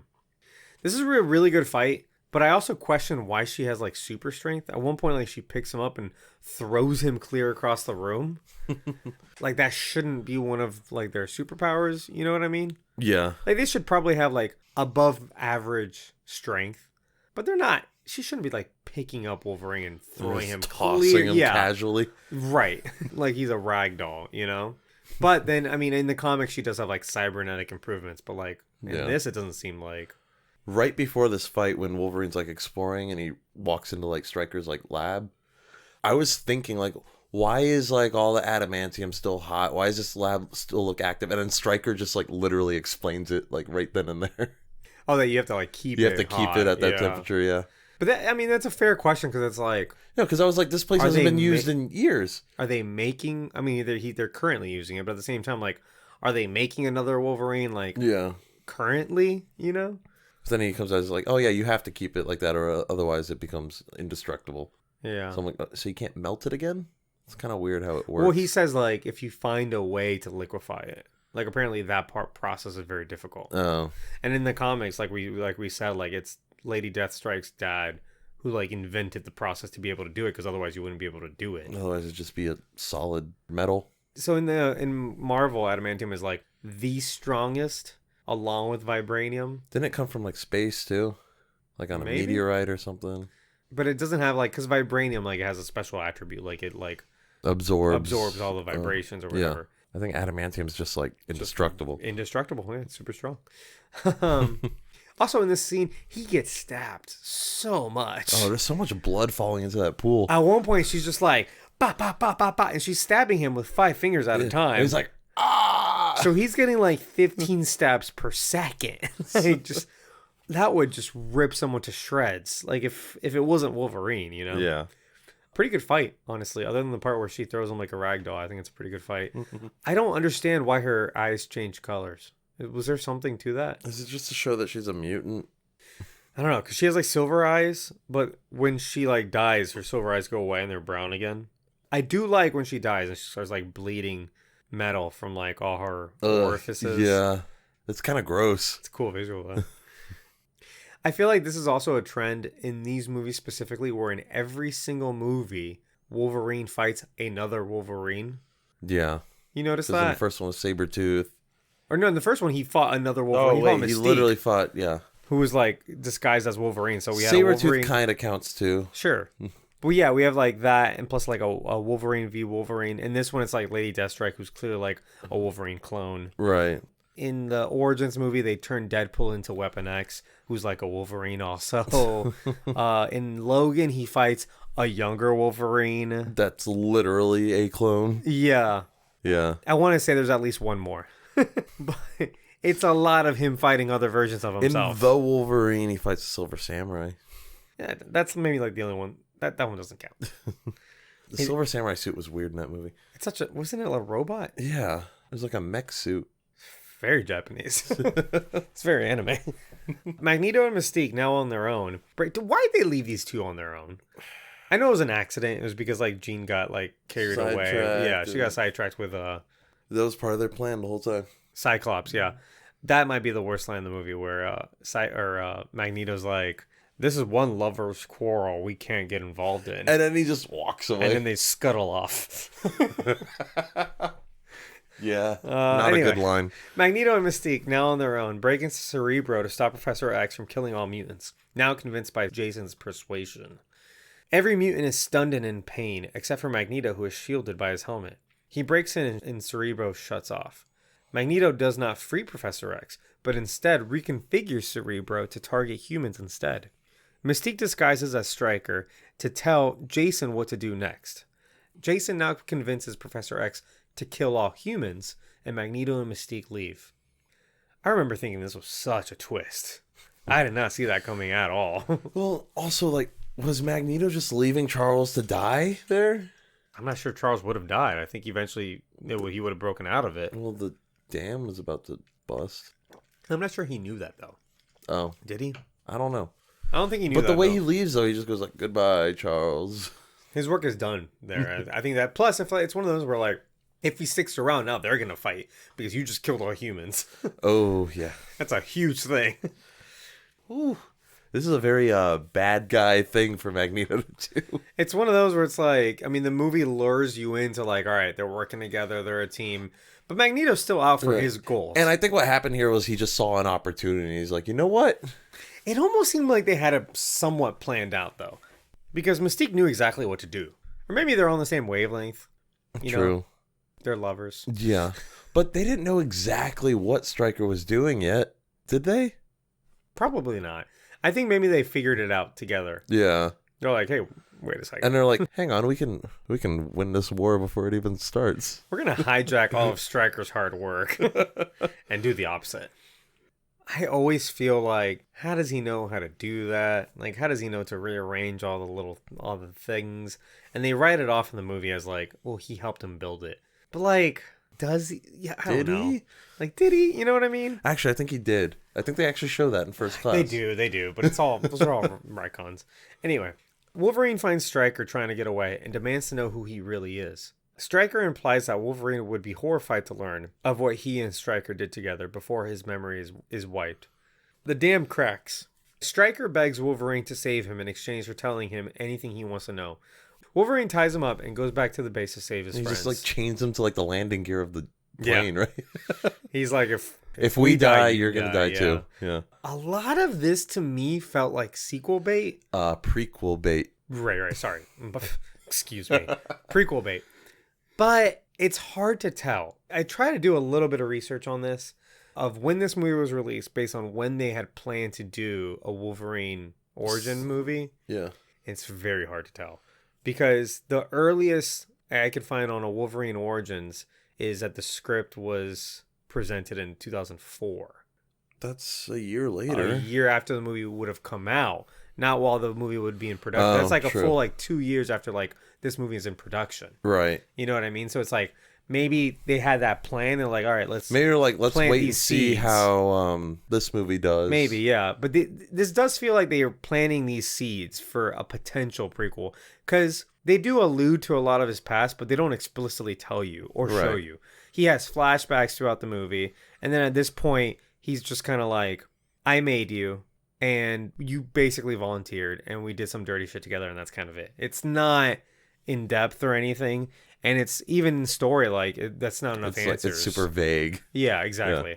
So I think they're planting those seeds, leaving that door open. Maybe like a just in case. Just in case, yeah. Maybe they were already kind of thinking they could do it. But it doesn't seem, again, that movie doesn't come out till 2009. It's also not good, and it's not satisfying. No, it's all bad. But it's a full, like, 6 years later is what I'm saying from this movie. So it's really hard to tell if this is like, you know, actual prequel bit, but it's kind of feel like, because then they retread a lot of this in like 2 scenes later. Mm-hmm. So this entire third act has a lot of like Wolverine past stuff. It doesn't really bog it down either. No, it doesn't bog it down, but it's like there is a lot of it there. Mm-hmm. It does feel like 2 endings kind of mushed together. Mm. And I know in the movie it's like a coincidence, sorta. Because it's like Stryker who like goes back. He's using his same base that he created Wolverine in or whatever. Yeah, I wouldn't say like coincidence more so than just like that's literally just Stryker's base. Yeah, but I'm talking about like the villain of this movie is Stryker for non-Wolverine related reasons. But Wolverine is looking for answers to his origins, who happens to be the same villain of the movie. Yeah, it's like 2 villains mashed into one. You know what I'm saying? Or like 2 little like subplots that have the same villain. It's a good way to have the subplots kind of converge. Yeah. No, I'm not saying it's bad. I'm just saying it's... And in this way, you don't have Wolverine separated on his own journey the entire movie. Otherwise, you have like Solo film, yeah, exactly. Yeah.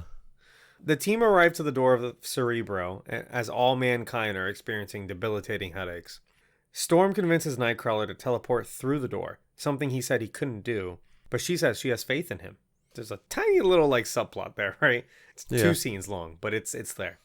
The two enter, but only see the illusion of the 60-year-old girl. Storm freezes the room in order to stop Jason from controlling Professor X. The illusion breaks, and Professor X's mind is freed. Meanwhile, Magneto escapes onto a helicopter with Pyro. So Pyro pretty much like turned on the X-Men at this point. Yeah, he wants to go with Magneto now. Yeah.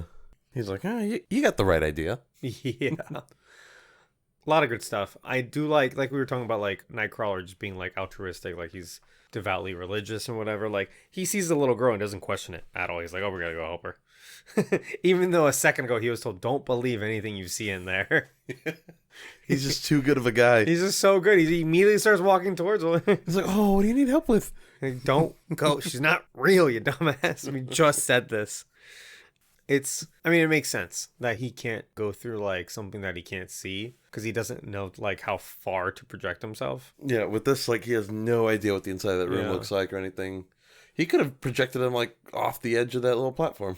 Oh, that platform's like, I guess he's just kind of like, all right, the door's probably like 3 feet thick. Maybe. I'm going to go 5 feet forward. Like, hopefully that's good enough. He does say that he could get caught in a wall. And if you watch earlier, when he's breaking into the White House, like, he doesn't go through closed doors. No. The doors have to bust open, and then he goes through them. Because he's scared to get stuck in a wall. I mean, I would be too. You're done then. Yeah, bye. The team all escape the base as the dam collapses atop it. Wolverine leads them out through the exit he originally used 15 years prior, now having remembered it. The helicopter is gone, but Rogue pilots the X-Jet horribly to their location. It's almost like that joke was like meant for a different version of the script. Yeah. You know, like, because now it's like, here are the X-Men, they still can't fly this fucking jet because Rogue has no experience flying it. Every time they get in that jet, something goes wrong. Yeah, it's got a horrible track record. Wolverine finds Stryker and tells him he'll stay with the X-Men, no longer needing answers, and leaves his Wolverine dog tag. The X-Jet struggles to start just as the dam explodes. Jean quietly exits the jet to save them. She starts the engines by precisely moving the controls while simultaneously holding back the flooding waters. Jean is also holding back Nightcrawler and communicating through Professor X. She says that she knows what she's doing. The flooding waters engulf her, and she's presumed dead. Cyclops and Wolverine both cry. This was a good scene for Jean. And it showed just how powerful she's, like, becoming. It is, because she's doing, like, 5 things at once. Yep. Like, she's stopping all that water. She's moving switches. I mean, she knows how to work the plane, but still, she's not in it. So she's, like, moving all the switches, turning it on or whatever. Not sure what the problem was, that, like, the engine won't start, but as soon as she leaves, it will start. Don't get that. Yeah. A lot of, like, small logical things like that. Also, like, why didn't she do it from the inside? Could she have stopped the water from the inside of the jet? Maybe not, with the glass in the way, with the jet in the way. Maybe that's it. Could have maybe done it from on top of the jet. There's a lot of little, like, did she have to die? She didn't have to sacrifice herself. That's what I'm saying, yeah. Unless the Phoenix wanted her to. Maybe that's it. Yeah. Maybe she's being manipulated by the Phoenix Force to, like, really, like, escape. Yeah. You know? Yeah, if you die, I'll take control of you. Yeah. In the Oval Office, the president prepares to address the nation after the events of the White House attack and when all humans almost died. That was a big deal. Yeah. The skies darken, and everyone except for the president freezes in place. The lights flicker, and all the X-Men appear in front of the president. Professor X introduces himself and hands him the files taken from Stryker in an effort to explain the foul play. He says they are not his enemies, and they leave, not leaving a trace for anyone but the president to know they were there. So they say that they're not his enemies, but they basically showed up and threatened him. I mean, they didn't, because they looked very threatening. They're all standing in a line looking pissed off, staring at him. Yeah. And then they said, we'll be watching you, Mr. President. In fairness, Wolverine said that, and I kind of wanted... I feel like if this was a modern MCU movie, he would have said that, and someone else would have looked at him and be like, really? Did you have to do that? Like, was that necessary? So Wolverine threatened the president. So, can't we just let Professor X speak? He's the smart one. And I like how Nightcrawler, like, waves at the president. The president's like... Yeah, he gets terrified right away. He's probably had constant nightmares with Nightcrawler. Probably. He should probably go back there and be like, "Hey, I was being mind controlled. I'm really very sorry. sorry. I'm a really nice guy. We should go to church together. Do you want to sometime." pray?" What an ending, though. I love this ending. I love the Oval Office ending so much. It's a good ending. Minus like Wolverine just threatening the president for no reason. It's fun. I'm surprised he didn't call him Bub. Bub. I love how much he calls people Bub in this movie, We'll too. be watching you, Bub. Bub. There's a couple more scenes after this that I just didn't write down or whatever, but it's basically like Wolverine, Cyclops, and Professor X are in a room together, and they're talking about like Jean's sacrifice. And Yeah. Professor X is basically explaining like she did what she felt was right. She made a decision, and that's something that you're gonna have to like live with or whatever. And then as soon as they leave, two kind of weird things happen. For one, Wolverine goes to Cyclops and he's like, "Yeah, she did make a decision. She chose you." But it's like, was that in question? At least in Cyclops' mind. I don't think so. Like, I'd be like, so wait a second, you guys talked about this? Like, Wait, there was so a decision there was to be made? conflict? Yeah. Like, our relationship was threatened in any way? He's so oblivious. And then the other thing is that Professor X, like, looks out into, like, he gets, like, a weird feeling, and he looks out the window, and he kind of smiles. I think he knows that Jean's alive, like, he felt her. Yeah, mind too or something. bad. That's not going to end well for him. Oh, no, it's going to end horribly for him. But it gets retconned. But also, all the kids walk in. It gets retconned like off screen. It's so stupid. We have no idea what the fuck actually happened there, but we'll get to that. Oh, God. Cool. So that's essentially the movie. That's X2, X-Men United, X-Men 2. Yeah, a.k.a. X-Men 2. A long plot section because that was kind of a long movie in terms of, like, not length. Just stuff going on. There's a lot of stuff going on. Yeah. And that's something I want to kind of start off with the analysis is, like, the plot of this movie is excellent. Yeah. And I think that's the best part of this movie is the plot, which is not something I would usually say. But like I said earlier, like in the beginning, like it sets this very interesting conflict. And then that conflict sets off the plot in a way that you just go, yeah, that's the natural course of these events. You know what I'm saying? Yeah. Like, I totally buy everybody's motivations. I believe every action that they took, every decision that they made, every word that was spoken among them. I think this is a very good written film. Very tight script. I'd agree with that. I think my only real problem with it is the plane scene. That actually, in my opinion, is a full-on plot hole. The action scene in itself doesn't, like, serve any purpose. Like, those fighter jets could have just not been there. You know what I mean? If they're there, okay, cool, you get this fun little scene out of it. But at the same time, it's like, they weren't intending on meeting Magneto. Magneto shouldn't have known where they would be. I don't think Magneto was intending on meeting them either. Yeah. I think he was just trying to escape. So it's very weird that they would be in the same place at the same time, out in the middle of nowhere. Because that's the other thing is these jets fly very fast. It'd be different if they went to like the city he was being held in or something, or they went to a location where he would be, or he goes to a location where they would be. Yeah, it would be, I think, better if maybe they went back to the mansion or somewhere. They went to a location and Magneto's there, knowing that they would have been there. Yeah, there's like a million already waiting. Yeah, and he's like, "Hey, you guys need me, and I need you. We have to do this together." And that carries into that whole little planning scheme that they had out in the woods. There's a million things you could have done. But, oh, hey, there's the X-Men. They're falling. They're going to fall right on us. I'm going to catch them. That's the Otherwise, worst. they're going to die. Yeah, that's the worst thing that I think you could have done. Those planes fly really fast. They're out in the middle of nowhere. What are the odds? You know what I mean? But I think this serves excellently as a sequel. It doesn't retread the same steps. It ups the stakes. It flips the format around, like, okay, like we said, like the villain of the last movie and the heroes of the last movie are now teaming up. Yeah. It moves these characters forward, too.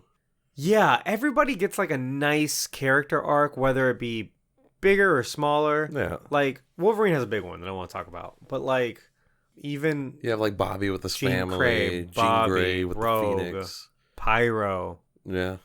Not really Magneto. He's pretty much the same. But you get his whole like little prison experience. But it's not really an arc, is what I'm saying. He's still the same character. A little bit more of Mystique too. You get a little bit more of like her kind of humanity, because in the last one she's kind of just like this living weapon. Yeah. And now you're like, well, she's a person. She has opinions that she voiced.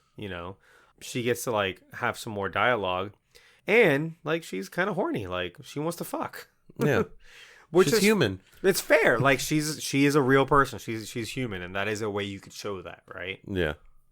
Yeah. What do you got on this before I talk about Wolverine a little bit? I mean, like you said, the plot is like it's a solid plot. It's very well written, I think. Yeah. Which is just a shame that it like all falls apart in the next movie, but we'll get to that That's next a week. whole other problem. Yeah. Where the characters like end in this movie too, like it's all in an interesting place. Like Wolverine's just kind of like a bit more accepting of like, you know what, maybe I'm not going to find out about my past and that's okay because I have this family now. Yeah. Storm, I mean, maybe she likes humans a little bit more now. No, hers is tiny, but it's still, I mean, she was given a character arc in 2 scenes. Yeah.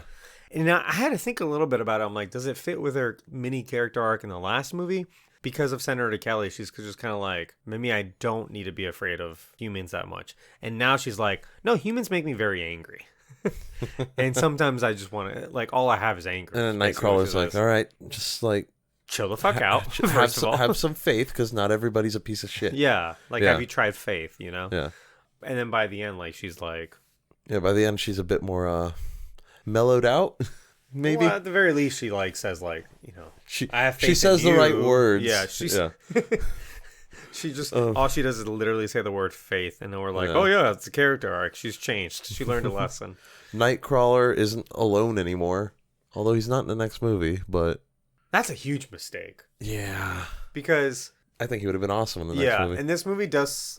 It's setting him up to be like a regular member of the team. Yeah, and I think that might have been the intention. And I'm curious to like read more about the next movie and why he wasn't in it. But it did seem it's like probably that was some kind of behind the scenes shit. Maybe Alan Cummings was like not available. Maybe they didn't want to do all the makeup for 2 characters. You know. Yeah. Jean's dead, which was super interesting at the time because it's like, oh, where are they gonna go from here? Like, you've got like the silhouette of the Phoenix in the lake. Yeah. And then that's like it. That's your teaser. Yeah. Again, there is an implication that she's not dead, but I may be reading into that knowing what the next movie does, that she comes back. Right. Had I seen this at the time, not knowing you probably wouldn't have thought about it. I might have not thought about it. I'm like, well, what's he looking at? You know what I mean? But like almost every single character kind of ends us in an interesting spot. Like also I question the relationship between like Charles and Magneto. Where's this going to go now? Magneto just tried to manipulate Charles into killing every human on the planet. That's fucked up. That is fucked up. That's really fucked up. This does really set up for an interesting conclusion that we ultimately don't really get. If I remember that third movie, okay, I think it has some good ideas, but it is almost entirely botched. Yeah. And it's also like 88 minutes or something. It's really short. And this movie, it also kind of ends on a little bit of a downer. It reminds me a bit of Empire Strikes Back. Well, I mean, that's such a format when you know you're making 3 movies now. Yeah. Is to end the second one on a downer cliffhanger knowing you're going to come back in the third one. Right. But it had similarities to Empire Strikes Back in the way this movie felt. Okay. Yeah.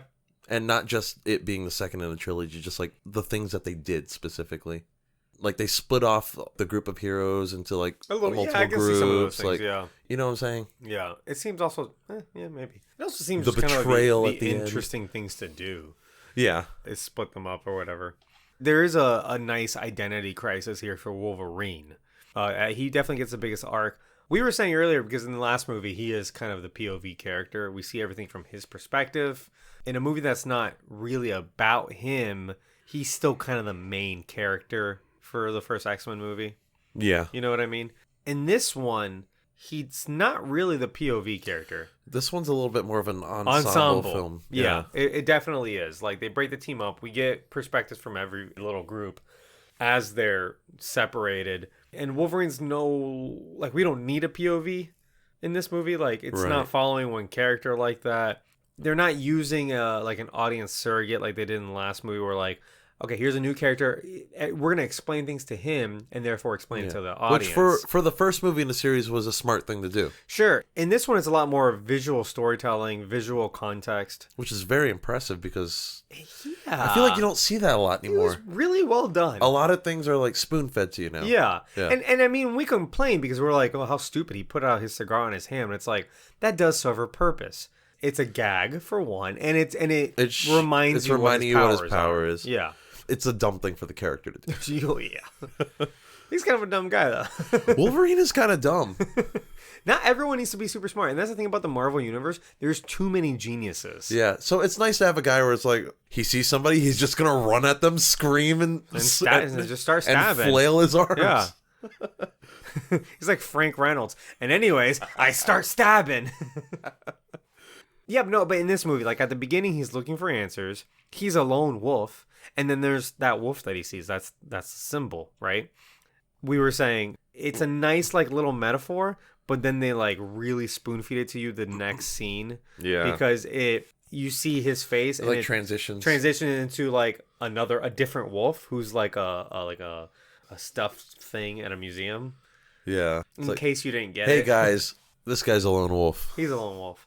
But also, if you go back to that scene, that wolf does a lot because he has no one to talk to. So there's no dialogue. You can't tell the audience anything. You have to show it to them, right? Yeah. He gets there and he sees a lone wolf, and the wolf goes into the base like it's no big deal. And so it just tells you like this place is abandoned, and it has been abandoned for long enough if there are wild animals who are very comfortable going in and out. Yeah. You get that very quickly, right?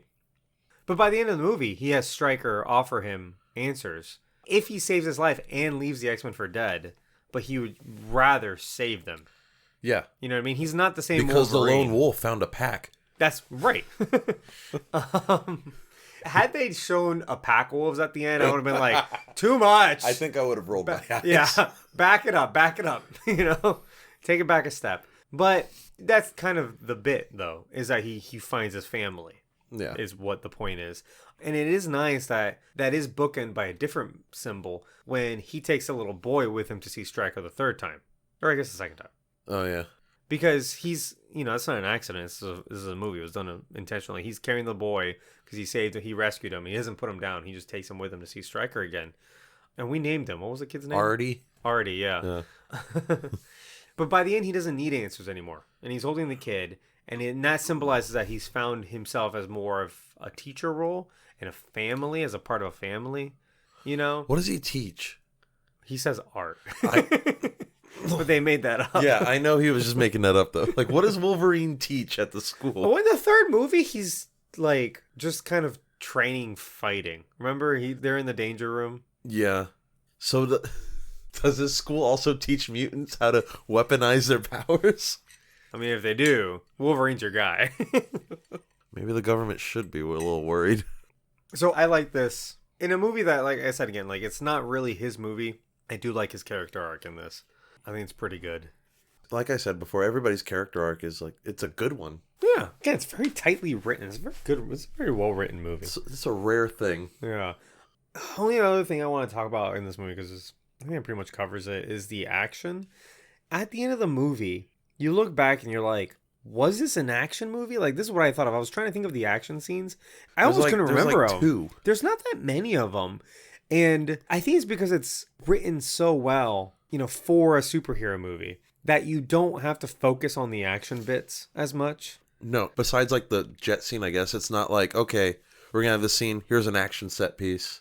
Just next scene. For no reason, yeah. So, because a lot of movies will use action just to fill up time or to like break up boring parts in their movie. Yeah. But this seems to be so tightly written that they like almost forget to use action in it. And I go back and I'm like... It's just a really good like narrative-focused movie. Exactly, yeah. And it seems like all the action comes from what the narrative dictates. It's like, okay, well, we're going to send these guys to the place. Wolverine's going to be there. They would fight. Yeah. Until what? What would break up the fight? Well, Stryker's there. And Stryker would recognize Wolverine. Okay, all that makes sense. Like, it's almost as if they set it up to a way where it just writes itself. You know what I mean? It's just a logical conclusion to what they're setting up. That's a well-written action film, is what I'm saying. Yeah. You don't want action set pieces, like you brought up, to be just like... Just action set pieces. For no reason. Yeah. What does a jet chase sequence accomplish? Not a goddamn thing. It's one of the weakest parts of the movie. But every other one, I look back, I'm like, no, that's really good. Like the kid calls the police. The police action scene is not just to have an action scene. That's to set up commentary on police brutality. Yeah. Like, absolutely. It also starts setting up Pyro as a villainous like character. Right, exactly. Yeah. He's got a lot of repressed anger. Yeah. And he's kind of a bully. He's kind of a dick. As we saw at the beginning of the movie. Yeah.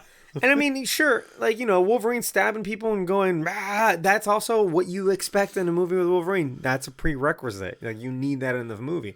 But everything else is like, you think about the end of the movie, the action is like more in the plotting, like where the characters are going, and like, oh, stuff's happening.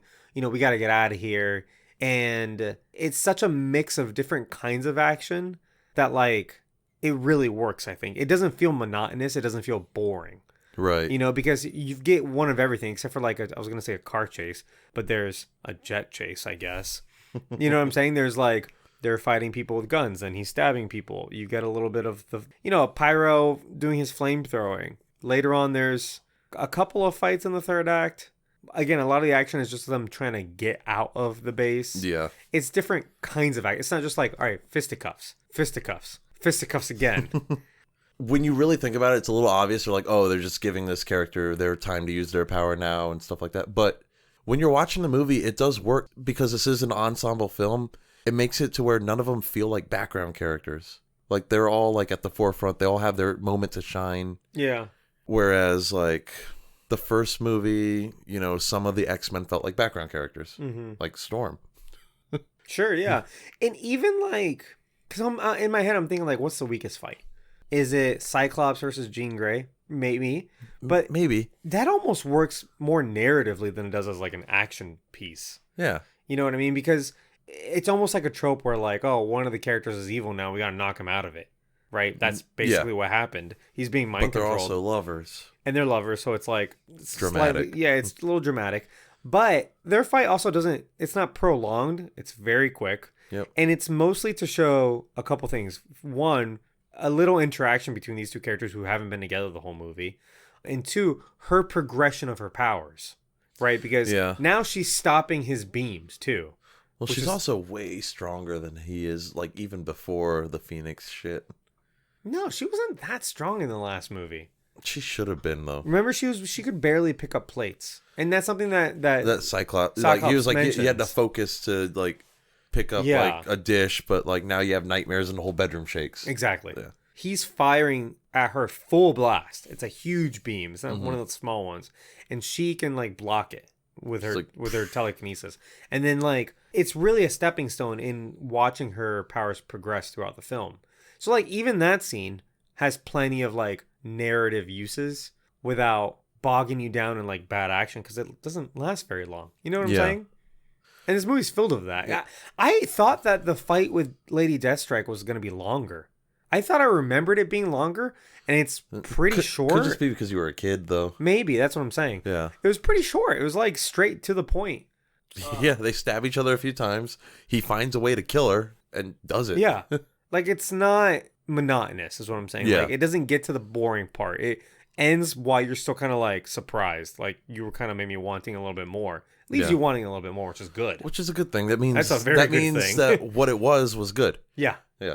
And I would have to think about, MCU movie by MCU movie. This has better action than a lot of MCU movies. Yeah, the action for a while has kind of been like the weak point of MCU movies. Like, the action always looks cool, but it's never been like serving a purpose narratively. Like. Yeah, and that's just always kind of been like one of their things, though. A lot of times in an MCU movie, and I'm trying to think of specific examples, and I kind of can't. But, like, it just seems like they're fighting because, oh yeah, this is a Marvel movie. People need to be fighting. You know what I mean? You could kind of say the fight at the airport during Civil War. The fact that it became like a full-on brawl is a little bit ridiculous. The fight at the end of Civil War is very much set up and well-deserved and amazing. Oh, yeah. It's one of the most emotional pieces in the whole MCU, I think. I think Yondu's funeral. All right, whatever. Calm down. Let's move on before you cry about Yondu some more. Okay. I was going to say costumes. It's the same. They're the same. But they draw less attention to it this time. So, better. Right? Yeah. And I defend the costumes. I think they're fine. I think they're... Yeah. I think there's no reason why they would have colorful costumes in this universe. I'm like, about it. They're black cops. Like, they're undercover. Not undercover, but they're stealthy. You know what I mean? Yeah. Except they're not, like, part of any government. Oh, no, sure, but they're still stealthy. Unless you're Wolverine running and screaming and flailing your arms. Seriously. So let's move on. Are you ready? Yeah. Let's do our famous segment, Keep or Cancel. Is it famous? Nope. I just said that. Are people itching to hear it? I hope so. I'm sure for some people, this is their favorite part of the show. We do talk about some interesting facts about people every once in a while, though. Yeah, for sure. Okay, so this was Keep or Cancel, segment of the show where we talk about stars of the movie, and we decide if we're going to keep them or we're going to cancel them. And for this movie, X2, X-Men United, last time we talked about Bryan Singer. Yes. And so... He's a piece of shit. No, absolutely. And so this time I thought we could do, on a nicer note, Patrick Stewart and Ian McKellen. Oh, Sirs, they're international treasures. Sirs, Patrick Stewart and Ian McKellen. Absolutely. Who do you want to do first? Let's do Patrick Stewart first Yes. because he's pretty cool. Yeah. Pretty cool. So started his career with the Royal Shakespeare Company in London. Did a lot of Shakespeare. I feel like a lot of these older British actors are. I mean, yeah. They're classically trained. Like, this is what they want to do. They want to do Shakespeare. Yeah. But comes to America to take the role of Star Trek The Next Generation as Captain Picard. This is my first experience with him because my parents would watch this all the time on TV. Your parents are nerds. I love it. Yep, they would always be watching it, and I never got super into the Star Trek shows myself, but I knew who Captain Picard was. I knew who like Data was or Data. I knew a lot about Star Trek for somebody that didn't watch Star Trek because of my parents. So he gets this role. Los Angeles Times called him an unknown British Shakespearean actor. I guess in America that was true. Now it's crazy to think about that because, like, Yeah. you know, like he didn't have the celebrity that he has now. No, but like now, like when people think of X-Men or Star Trek, and these are both big franchises, Patrick Stewart's face just pops in your head. Yeah, absolutely. And then obviously he does movies from Star Trek. So Star Trek Generations, First Contact, Insurrection, and Nemesis. Most of those movies are pretty bad. Yeah, I always thought so. Like, I'm not a Star Trek person. I've only really seen the reboot, but I always thought it's interesting that like Star Trek, the first series happens. When that series ends, they start doing movies. Simultaneously, they started The Next Generation, which was the second series, and that's going on at the same time as the first generation's movies are going on. Again, after the end of their show. Yeah. So then by the time Star Trek Generations is done, the show, then they start doing their movies while they did like Deep Space Nine, Voyager, and the other shows. Those are the more controversial ones. Really? People were really split on those. Huh. Enterprise. I remember people thought that one was kind of boring. He actually regrets spending so much time on Star Trek. I mean, obviously it made him famous. And he gave him a lot of opportunities. But it might not necessarily be what he wanted to do. So like he said, you know, had he known he'd be spending 7 years doing one thing, he would have said no. He wants variety. Exactly, which is fair.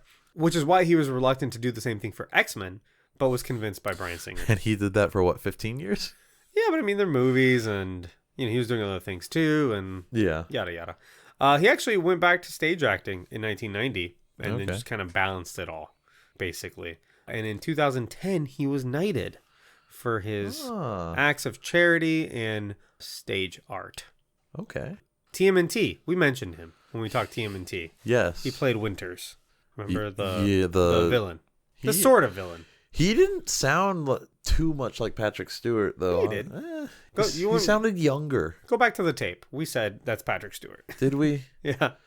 Maybe I'm having an old person moment. He was in the movie Romeo and Juliet. I've heard of that movie. Didn't watch that, but he got to animated movie. yeah, Right? yeah, it's about domes. But he got to play William Shakespeare Okay. as, I guess, a gnome. He was also in the Emoji Movie. Obviously didn't know that because I didn't fucking watch that movie. I haven't seen the Emoji Movie. He plays the poop emoji, Okay. which I think is, you know what? See what you know about that movie? I think it's a funny gag. It's that you get this very like acclaimed British Shakespearean actor, and he's gonna play the poop emoji. He was in the new Charlie's Angels. The bad one?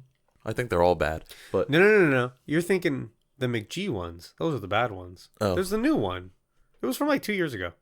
was that one? I haven't seen that one. I don't know if it was good or bad. Oh, But that one might be bad too. when I think the bad ones, I think about the movies from the 2000s. Well, yeah, those are bad too. Drew Barrymore and Lucy Yeah. Liu. And then during lockdown, he read all of Shakespeare's sonnets on Instagram. Oh. I would listen to a couple and be like, I don't like this, but it's cute that he's doing this. He also voiced a character in the Elder Scrolls 4 Oblivion.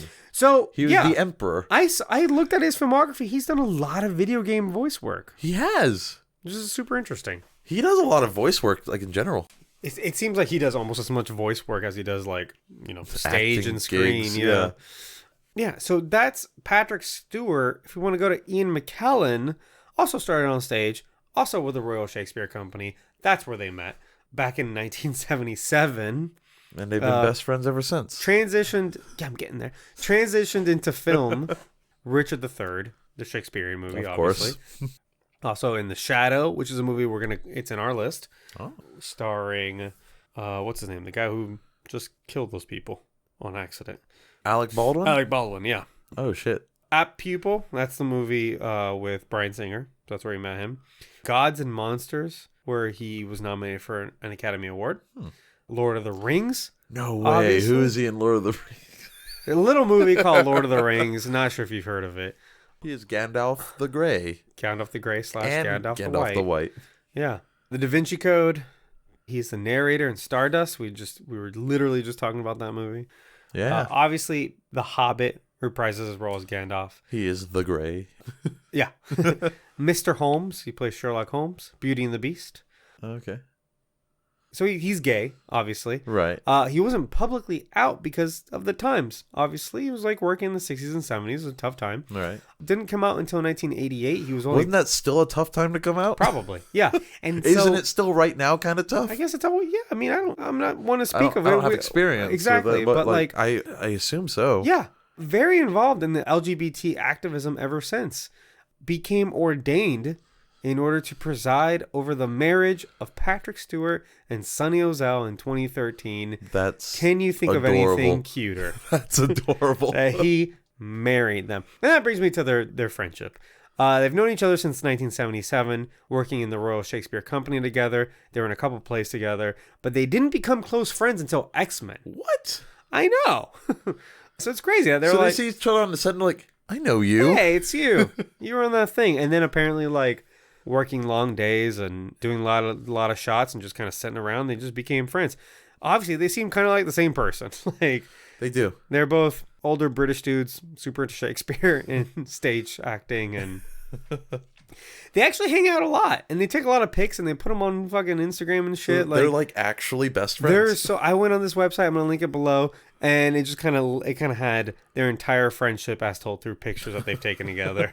They went on like a trip to New York City. They did all the things. They went to the Empire State Building. They had hot dogs. So they're like Magneto and Charles. They're like, right, but they're like best friends. And you know what? Like, not only that they are phenomenal actors, but like you see X-Men, all three of these movies, and Days of Future Past are good. They get reunited.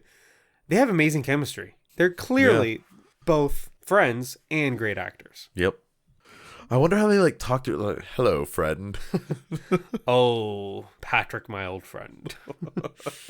Oh, God. Are they? They're both knights, yeah. They were both knighted. Yeah. Yes, they are both. Why do sirs. actors get knighted so often?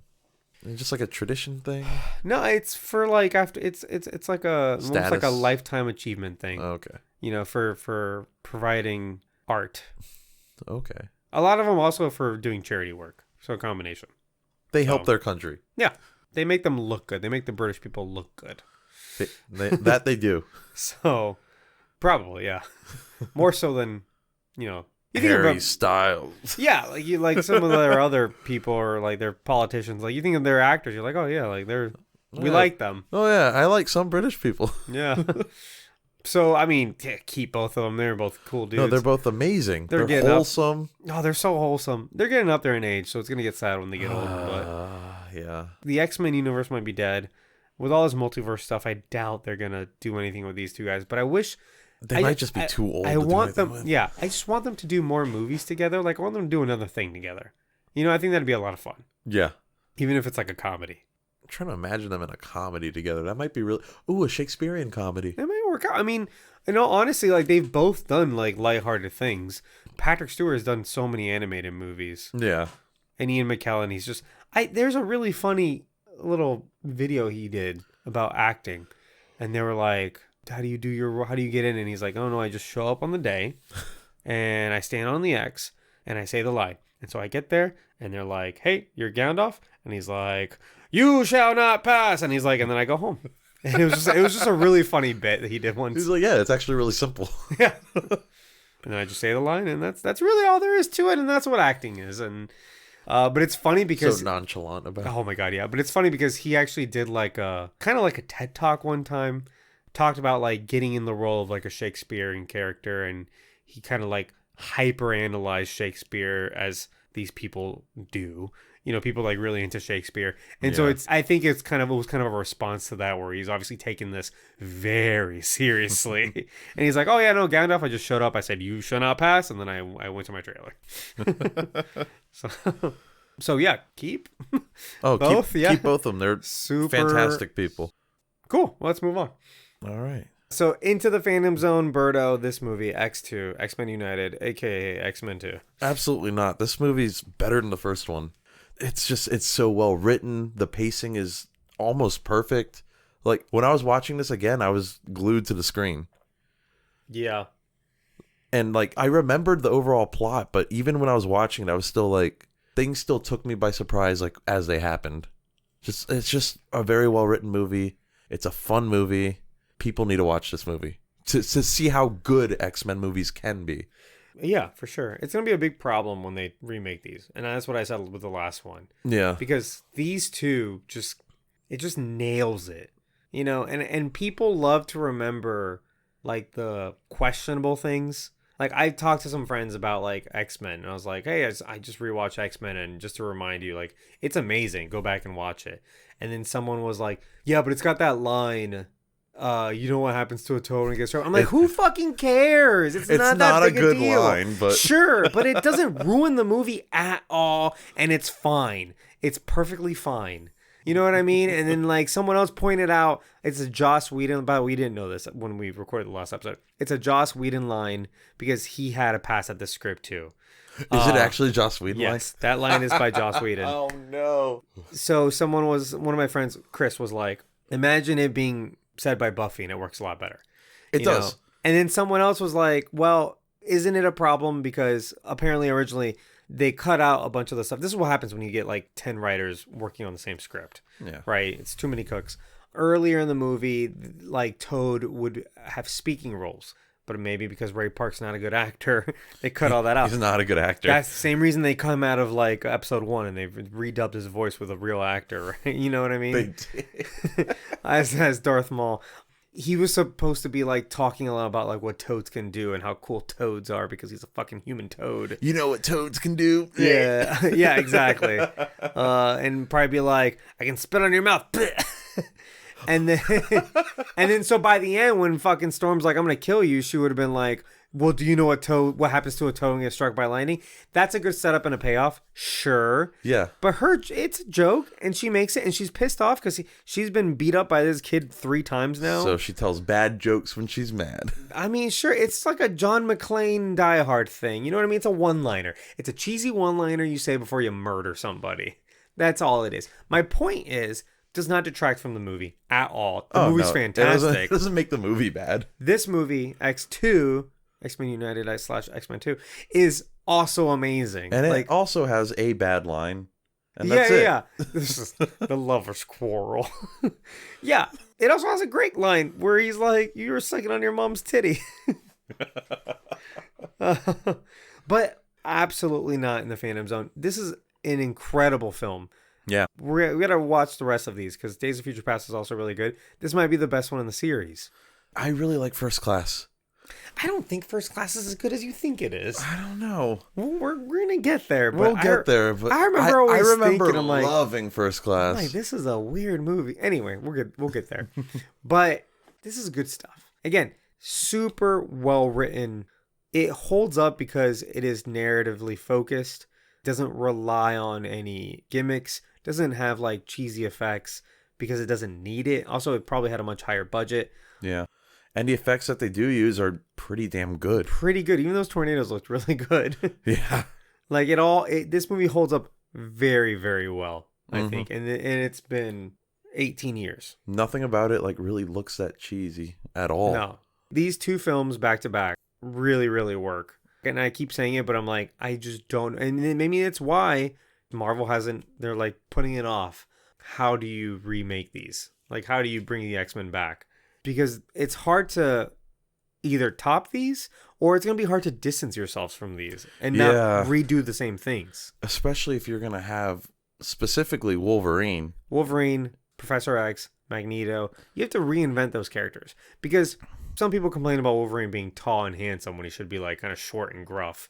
But it worked. But also kind of like Magneto and Professor X, those characters and these actors are straight like page to screen translations. Yeah.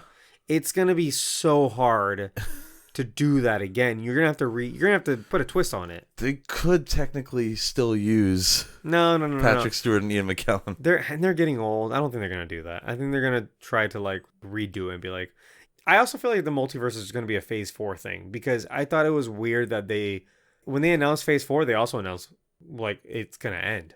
Here's the end of phase 4 and here's the beginning of phase 5, which is weird. They had never done that before. True. They always go, here's the next like 4 movies. And you're like, oh, okay, cool. Here's the next 4 movies. Okay, cool. It's going to end in this Avengers, and then we're going to have one more, and then that's the end of this phase. You know what I mean? Yeah. And this time they were like, phase 4, we're doing all these TV shows. We're doing these like 4 movies. And I think it was more than 4 movies. It might have been like 4 or 5. It's not that much, is what I'm saying. Like phase 3 had like 8 movies or phase something 3 like was that. very long. It's like 8 or 9 movies. Yeah. But in this one, he was like, we're going to do these like 5 shows, these like 6 movies, and then that's it. Which, if you go time-wise, it's actually probably more content than Sure, obviously. But it's like, he told us all at once, and I was like, what do you mean that's it? Like, we're not going to like leave it open-ended? And he basically said, in phase 5, here's Blade. So it was weird that they had like a very specific cutoff. Yeah, for phase 4. Because then they brought Mahershala Ali, came on the stage, put on the hat. He's Blade, and that's how they ended that event. And people were like, hey, aren't you Cottonmouth? So I think, like, my point is, I think what makes that distinction between phases 4 and 5 is all this multiverse shenanigans that we're getting into. Okay. I think by phase 5, it's going to be like, they're going to resolve that between either Doctor Strange, Ant-Man. Or maybe it'll be like, hey, it still exists, so some things might happen, but it's not going to be like, it's less the focus. Yeah. Well, I mean, we'll see. But my point there was, I don't see X-Men being a multiverse thing. But I think when they finally tackle like X-Men proper, it's going to be a brand new thing. I think they definitely got to take their time with it, though. You know, like completely brand new. So, again, my overall thoughts. The one thing I didn't like was just the plot hole of the X-Jet being caught by Magneto. Other than that, this movie is fantastic. It's perfect. Other than that. The one thing. So, that's it for us, guys. Thank you guys for listening. Thank you for subscribing. Thanks to that piano dude for our musical intro. Make sure you guys leave a rating and review if you can on whatever platform you do that on. But mostly tell a friend, please and thank you if you already did. That's how these podcasts get popular that way. So that'd be a real favor to us if you could.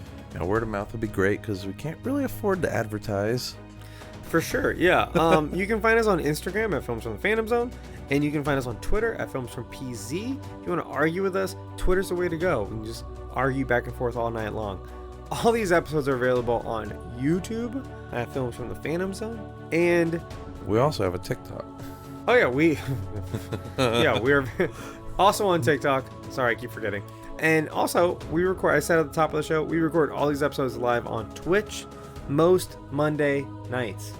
So if you like the show, if you want to be a part of the show, if you find yourself yelling at your radio, come hang out with us on Monday nights. We will be so happy to talk to you in the chat.